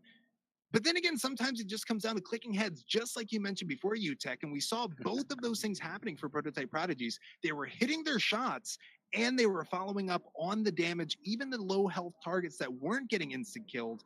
The damage was there to follow up. The rest of the team was there to follow up, and Avium was never able to get any sort of defense outside of that, the very early fight. I think they won one team fight, and then at the very, very end, they had a little bit of life for Avium, but Prototype Prodigies walking in with 5 ultimates at that point, there was really no chance for Avium to have any sort of defense. They had to throw so much just to win a single team fight that Prototype Prodigies was able to walk in, 5 ultimates, press Q, hit W, and get the win. But let's also not forget that that Avium was able to stall out quite a bit of time, enough time to get Prototype Prodigies into the overtime at that last point.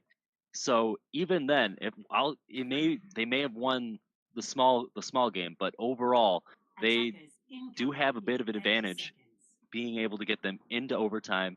So granted, these are scrims, they're probably not gonna be playing the extra rounds, but still being able to stall that much when you're kind of coming in from a losing fight in a losing position is still nothing to scoff at. Yeah, absolutely. And, take a look at the different look that we're getting right now for the defensive side here. Hanging out on top of Big Girls, there's going to be the Orisa. They've got the triple tank going, and something I absolutely love to see. The solo heal Mercy can be so incredibly strong, provided that your double snipers are hitting their shots. Now, we know that's not a problem right now, especially for somebody like Effie, for Optics, who we did see on the Genji hitting his shots, now back onto that Hanzo. So, provided that the 2 snipers are popping off, this is going to be a fantastic hold for Dawson to be able to have just really Valkyrie on cooldown. And I know we did see this similar defense with the triple tank lineup, but they do lose the Zenyatta, making them lose that defensive ult. So once Dan Twist on that Genji is able to get that blade, it's going to be a losing fight unless they're able to take out Dan Twist in that beginning of the animation of him getting that blade out. And how about Sox? They're going with the top tunnel, with the high ground tunnel, able to take out both snipers on the defensive side for the Prototype Prodigies. And then, of course, getting those two snipers out opened up space for his Genji to walk in. Dan Twist getting 3 kills towards the end there, building his blade the whole time. And it looks like there's going to be no sort of defense to be brought out for Prototype here. So it's going to be Avium comfortably rolling in, getting the first point capture here, and having a slight advantage on the ultimate economy, especially with the switch. With the early kills that they were able to get. Not too much was brought, not too much ultimate charge was able to be brought in, but it is going to be Dan Twist getting that blade first and then paying for it immediately, taking out Russian cows just can pop off on anything. We've seen his Zenyatta play, opening up with the kill on the blade, and Genji there was fantastic with that Roadhog. And doing a fantastic job allowing them to continue on with this defense. Dan Twist being a little aggressive, and paying for it, but it'll definitely doesn't matter too much because they're able to win the game of numbers, allowing them to continue on with this push. I gotta tell you, Dan Twist got rewarded for it there. This is the feast or famine that comes with dive. If your whole team is doing the right thing, they're all in the right position, it just looks that good, right? It looks as it should. But the moment one of your team isn't able to follow up with any kills, the moment somebody's not there to capitalize or get that kill, get that low health target, you see it really start to stall out. And that's exactly what we're seeing on the defense here. So now we're back into a position where, if you can't get this initial pick, it makes it so tough for the rest of your team to follow up. You die immediately, but it's going to be the first kill coming in for the side of the D.Va. Plenty of damage is coming in on both sides here. Reses are coming in on both sides here. Now we have both teams just having this long, drawn-out fight, but it is going to be for the side of Prototype Prodigies, once again following up with all that damage. Yeah, and Ethy getting a great pick onto Dan Twist as he's in the middle of that animation, unable to use the Dragon Blade. But even then, maybe it would allow them to build some space for the attacking side. But it looks like they're going to be able to hold on to the defense as Prototype Prodigy holds on for another push. Yeah, now we're finally getting those last picks coming in. So it is going to be full reset here. The defense is able to hold on the side of Prototype. Look at, Optics is able to open up with this blade. If his D.Va and his Winston can be with him, of course we know Ethy's going to be hitting his shots, but if that full dive can be there, Optics is going to be able to get a full team wipe with just using one ultimate here. Hopefully the whole team is going to be there with him, but you might not need it right there because Ethy once again winning that 1v1. The blade is going to be brought out here, trying to get some value, taking out that Mercy as quickly as possible. She does make it out alive, gets the res off, but it might not matter because your main tank's been taken out of the fight. And it could be Optics only getting 1 kill there, but that might be all they needed for the defense. And D.Va getting demeched on the prototypes and unable to really do too much more as double Zens are coming out, and it is the ult fight. These poor Genjis, they just need to get these kills to stay alive, get their dash resets, get some more damage in. But, having Transcendence up so often, especially with a player like Jaybreak, who's able to hold it in, hold it out for the right time to pull it out. You've got Russian cows who we know can just pop off no matter what hero he's on. This must be so frustrating if you're coming in on the Genji. I'm surprised we haven't seen any switches here. But it looks like it is going to be another full hold defense on the second point here. So there's going to be no more distance to be gotten yet. A little bit of time is left for Avium to get some sort of fight together. They don't have any DPS ultimates available or online right now. The best they can do is pull out with Cedro and that Winston ultimate. It will create some space, but I don't know who's going to be able to follow up and get any kills. Well, I guess we do actually see a switch coming out of here. Dan Twist switching off the Genji onto the Brigitte. Maybe they'll allow them to do a little bit of counter dive play as they try to get on the cart and then hold it with continuing healing from the Brigitte and allowing them to just get a good damage source because those flail strikes add up. And that's exactly what I expected to see, a switch off of the Genji. It wasn't working out. But again, Effie shows that it doesn't really matter what's going on around him. He can get those picks, taking out Sox once again. Cedro following up, getting some damage and taking out 2 supports with his Winston ultimate. Not something you always see in the kill feed, but I love Cedro. Fantastic time to use it there. Bided his time, got the kills, and finally some kills are coming in for the side of Prototype Prodigies. It's not going to be enough because the cart is able to make it to point B there. So this entire fight is completely for naught at this point. 2 points to be gotten for Avium. They do have a chance of pushing to the final phase here. Only 2 minutes left on the clock. And Dan Twist getting an excellent use out of the flail, booping away the charging Diva out of Pink Torin, just to buy that fraction of a second of time, just to allow the payload to get to the point and giving them more time for this third point. Optics once again looking to get some value out of the blade here. He could open up with it very shortly. J-Bright does not have his Transcendence available, but if any more time is wasted, yeah, look at this. J-Bright already building up to that Transcendence. If Optics even opens up with his blade, it's not going to matter, but it looks like smartly not going to be opening up with the blade there. Saw the fight was lost, regroup with the team, and then potentially walk in with the Trans Blade, try to get some value there. But again, J-Bright on the side of Avium could stop it all right here. It looks like Trans is going to be popped on both sides there. Optics is going to get a little bit of value, but Dan Twist coming up with the first kill onto the enemy Mercy. 45 seconds left on the clock, and it's going to be Avium getting 2 kills there. Opening up on the fight here. The fight is completely brought onto point. Finally, a Maze switch to come in just to try to stall out the point, so there's no more Widowmaker for the side of Prototype Prodigies. Coming in is going to be Optics as well, switching onto the Tracer, just trying to stall here, but Avium confident in control here. 0.00 meters, still contested. Finally brought to an end is going to be Route 66 on the attack here. 0.00 meters still being contested, but at the end of the day, if enough kills come in for the side of Avium, they are able to cap. What a fantastic fight there, and it really looked like Prototype Prodigies were in a position to full hold potentially on defense. They had wasted so much time off the clock, but Avium able to get together, get a few picks, bring the fight onto point, and then at that time, it really didn't matter what the defense was doing. You bring the fight onto point, force everybody just to contest. They have to start making bad decisions. They have to start using cooldowns to get in, and that's when you punish them. Great play there on the attack to get it to the final point. Yeah, and definitely showing the power of Brigitte on the offense, making sure that even when they have the disadvantage, because the spawn advantage does go to the defending team, able to keep whoever the front line is up and alive and healthy, and also able to dish out the damage. As you saw, the Diva and the Winston, so Pink Torn and Manimal just coming in, trying to, or no, excuse me, Cedro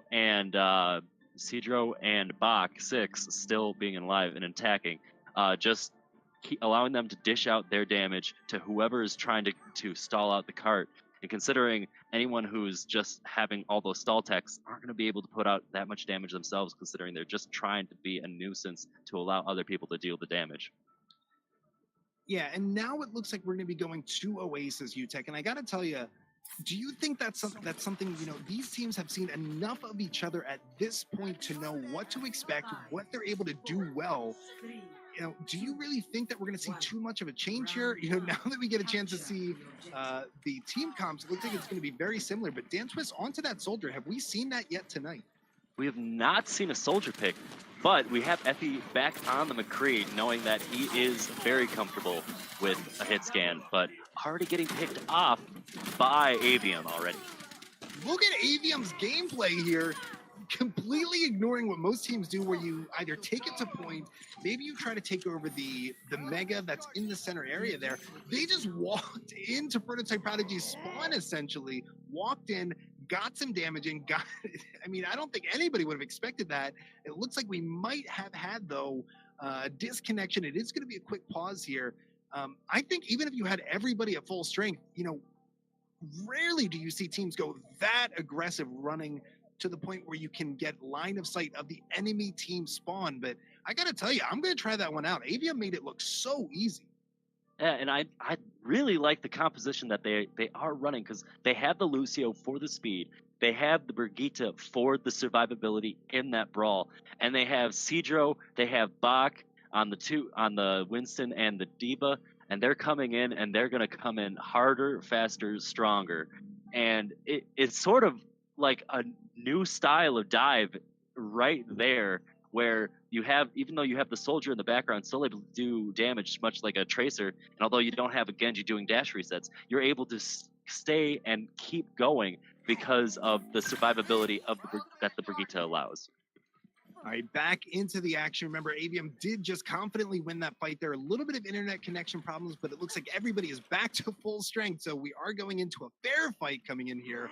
Avium in control of the point. Prototype Prodigies, essentially no ultimates available here. They did make a few switches there, and that's certainly not going to help anything. Jay Bright opening up right away with the pick onto the Moira, holding that right click as Jay Bright and getting some value out of it. Dan Twist, the entire team of Avium, they're so smart. Again, you know, they showed off earlier that they can really hold a defensive point, wait for the enemy team to walk in. But now also what we're seeing from Avium is the moment that Jay Bright got that pick, they smelled blood in the water. They got very aggressive, pushed their advantage, and made it look so easy. Once again, Avium making this look so easy, and I love that Dan Twist is playing with this soldier. I think it's an incredible idea, and look at this. Nobody expecting Prototype Prodigy, certainly not expecting the entire team to be right there. Avium having the element of surprise on their back. All of the kills once again going for the side of Avium. That was a really ballsy play there. Could have been punished very hard, but Prototype Prodigies just walked right in.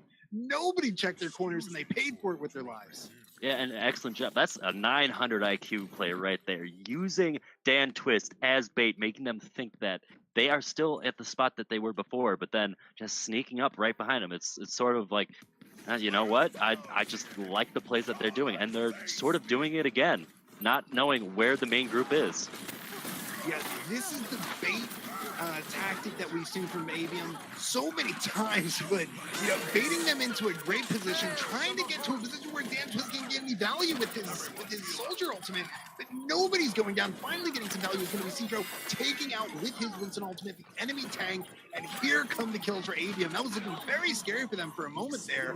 They had baited the enemy team into a good position, but no kills were to be gotten. Finally some kills coming in for the side of Prototype Prodigies. They do have a little bit of light at the end of the tunnel here. Diva getting a 2K, opening up. Look at these tanks doing some work. This is exactly what Prototype needed. Can they follow up with damage? Dan Twist is not able to get any sort of value on this soldier right now. He has to retreat. Prototype Prodigies finally getting the better of one of these fights. And an excellent turnaround. They were able to hold out and just stay in that brawl, in that fight a little bit longer, having a triple tank of their own, switching things around, seeing what they were doing. But Dan Twist on Avium going to be making a switch of his own onto the Junkrat, as Sox also switching over to the Pharah. They know that they're playing this triple tank lineup, and they have 99%. They just have to win one fight. So it looks like they're going to just try to build up ults and see what they can do from there. Bait is going to be coming in for the side of Avium. They have plenty of time to do what they want to do, but what are they looking to do here? Nobody's able to force down the same target. So now Prototype Prodigies back into a position where they're getting some kills. 3 kills to be gotten for the side of Prototype. This is going to be a very easy defense for them, and icing on the cake is going to be that Coalescence coming out from Moira. 2 kills coming in for Russian Cows, and that's an easy defensive hold there for the side of Prototype. So Avium, you know, switching on to the Junkrat has 2 purposes there. Yes, you want to burst down the enemy tanks, but you know, having your tire available, and Dan Twist is already in a position where he has tire up essentially. This can just completely close off a fight before it starts. If he can get 1, maybe 2, you know, if he's lucky, 3 or more picks, most likely 1, he's already won the fight for his team. Remember, they only need to win 1 team fight here, and it could be done right now. First pick to be coming in is going to be Bach, but then the tire's taken out immediately. What a play there by Reinhardt, not letting Dan Twist get any value. It looks like he was going to get a few kills. Sox following it up, getting it a kill, but it might be Prototype Prodigies once again holding off on the defense, and Manimal getting the kill on that tire could have been the spark that they needed. Definitely the man advantage going on to Prototype Prodigies, giving Avium a taste of their own medicine, doing that little bit of bait, and kind of getting them off guard, and allowing them to even more time as they get into the 96th percentile, and they might be able to hold on to this point. and it might be their victory. And all of the kills just again going the way of Prototype Prodigies. This is a nightmare for Avium. They were in such control of this fight all the way up to 99%. They lost a team fight. It seemed like they had a few more chances to come in, but Prototype Prodigies not to be stopped there. And I gotta tell you, I really don't want to whittle down such a back and forth incredible fight to any one particular moment, but you gotta remember Manimal hitting the fire strike onto the tire, onto Dan Twist's tire. I don't want to say that made or broke the entire fight, but had he not gotten the kill on the tire in that moment, this would be a completely different Oasis that we're seeing right now. Avium was in a fantastic spot on the back of getting one, potentially it looked like 2 kills with the tire there. I mean, you really got to give it to Manimal, hitting that fire strike, keeping his team alive, doing his duty as a tank. I mean, it's really just fantastic to watch. He's not going to be running the Reinhardt, though. They are going to be switching back onto the dive, and Avium once again sticking with this dive with the soldier. It did work out last time to take point A. To take the point immediately. Let's see if they can make it work this time. It is going to be a little bit tougher with all this high ground. Definitely. Allowing them to push in and already getting a big pick onto the Mercy. Dawson just getting picked off so fast, not allowing the team to heal up, but they do have a little bit of survivability. Optics on the Pharah, able to stay alive in the skies. So, I mean, the fight is still back and forth. Optics, 1 HP finally taken out. I gotta tell you though, this is why Brigitte, I'm gonna say she's frustrating. She's so frustrating to deal with because what we just saw right there, Sox just casually walks up to the enemy team's Mercy, bashes, gets the kill, done. It's so frightening. If you're a Mercy in that situation and you don't have an anchor point to fly to, there's almost nothing you can do to stop that Brigitte in that moment. So that's why it's just so tough, and that's why we see both teams with this Brigitte, because they know how frustrating it can be to fight against. Fight finally being taken on to the point here, but it is already going to be 35% cap for Avium, once again getting the better of the first fight. They're going to be holding on to it here. Nobody's dying on either side, and it looks like Sox is going to be opening up with the rally. This is going to be so tough for Prototype Prodigies to get any sort of attack going here. No damage because Cedro is completely boxing out the back line. Yeah, and just Avium just taking up all the space that they can, with Cedro just ulting like a madman in the back, making sure that the back line can't do a single thing to help their front line, and allowing Optics on that Brigitte just to do work, Sox on the Brigitte just to do work on everybody else, and just doing a fantastic job. Now, don't forget what we saw on the last map. Avium looked very confident then. They had Dan Twiz with the Soldier Ultimate right at about this time, but Prototype Prodigies was able to turn it around here. Several ultimates online coming for Prototype Prodigies. That is not a good way to start there, though. Dan Twiz opening up very quickly, trying to just shatter any dreams of a push there, taking out the Brigitte early in that fight. Has the ultimate available here, but nobody's in his line of sight. They're getting completely boxed out. This is going to be very, very tough for Prototype Prodigies. You're getting bullied so hard on the side here, but a lucky charge comes in, taking out the Brigitte on the other side. People are getting hit by cars left and right. Overtime has been popped onto the point, and it's still going. Keep me alive almost with the boop on the Pink Torrent, just allowing them to get maybe that not allow them to get into overtime, but they still in a very, very comfortable position as Team Avium has 99% and is definitely Prototype's fight to lose if they want to stay in. Are you kidding me here? Prototype did the same exact thing back-to-back maps. This has got to be a nightmare for Avium.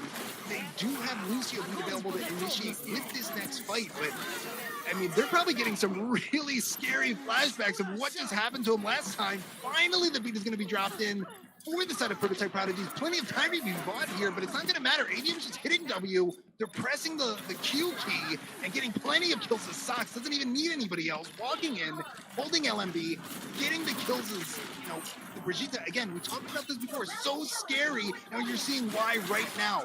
Easily to walk in is Avium on the back of Sox there with the rest of the team, and they're not going to let history repeat itself.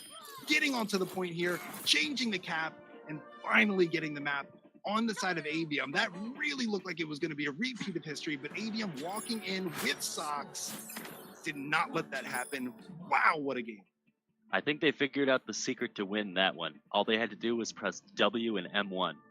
That's all they had to press, and they'd win the fight. Yeah, and so often it's easy to forget that. I mean, now to be fair, both of these teams are so strong defensively.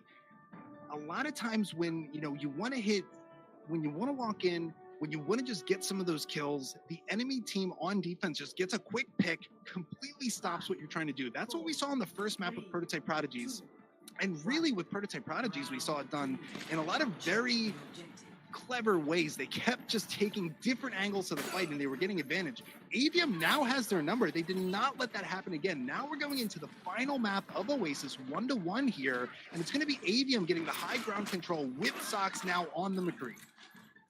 And doing a fantastic job. Now, Prototype Prodigy is showing that they have what it takes to create the space that they need, knowing that they have to fight into the pit now. So maybe having the Orisa on the attack isn't as good. Having that, they're going for more of a shield breaking comp, but because they have to play inside the pit there, maybe having that brawl of the Reinhardt, being able to swing a hammer is a little bit more effective than just going for shield break at first point. And it really helps a lot when you have optics on the Pharah here. You've got the pharmacy, so any time that Avium wants to try to walk in, they just have to deal with this spam comp that's just taking them down time after time again. I'm surprised we haven't seen Avium switch anybody onto a sniper like a Widowmaker to try to deal with optics, who has 50% ultimate. But again, even if, take a look at this though, Dan Twist doesn't even need to be on the Widowmaker, taking out his counterpart with the air shot on the Pharah, but it's going to be Ethi following up, trying to keep his team in this fight, throwing the Dragon out there and completely boxing out Avium. And doing a fantastic job at that, still sticking out into the point. So even though Avium able to, get a little bit of ground and push up, Prototype Prodigy is able to just push right on back and keep the points coming in for them up above 55% just now. And Speedro already not allowed to use his hammer down, losing it, and kind of continuing on with this fight, but going to be rezzed up. And that looked very, very much in the way of Avium there, but Prototype Prodigies still maintains control over this point. There is going to be time for Avium to get one more push here. If Dan Twist isn't able to get another pick onto the enemy Pharah, it's going to be very, very difficult for the rest of Avium to walk in. We've seen Cedro just getting booped around so far on this Reinhardt here because Optics has the positional advantage. He's able to just dole out as much damage as possible. The entire time he's main, though, Dan Twist going on the flank, taking out the Hanzo. The Red Hunts are just going to be coming in with a big 4K coming in for the side of Optics, taking out the enemy team. Dan Twist trying to keep it even on both sides, finally taking himself out with a little bit of backfire there on his rocket. But what about that barrage graviton combo? Oh, what an amazing comeback, especially since things were looking very dire with the death of Dawson on the Mercy with that solo grab. But all in all, a great comeback, allowing them to win the point and the match.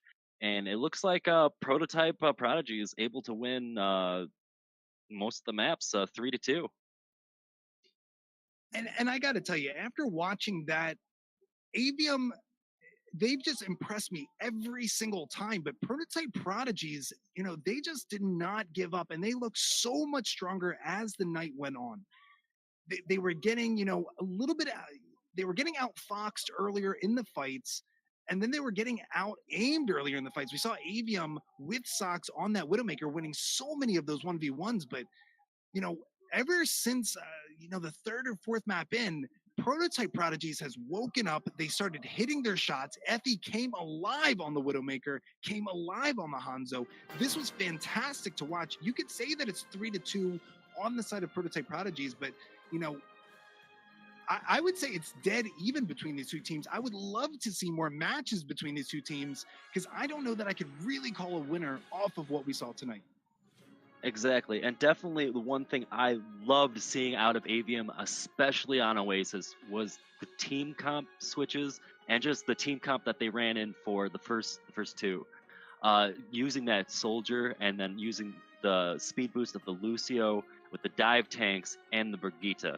and just running a very, very interesting comp into that and seeing a lot of effectiveness coming out of that. And next time I play a game, I'm going to have to try to pull that trick out of my hat.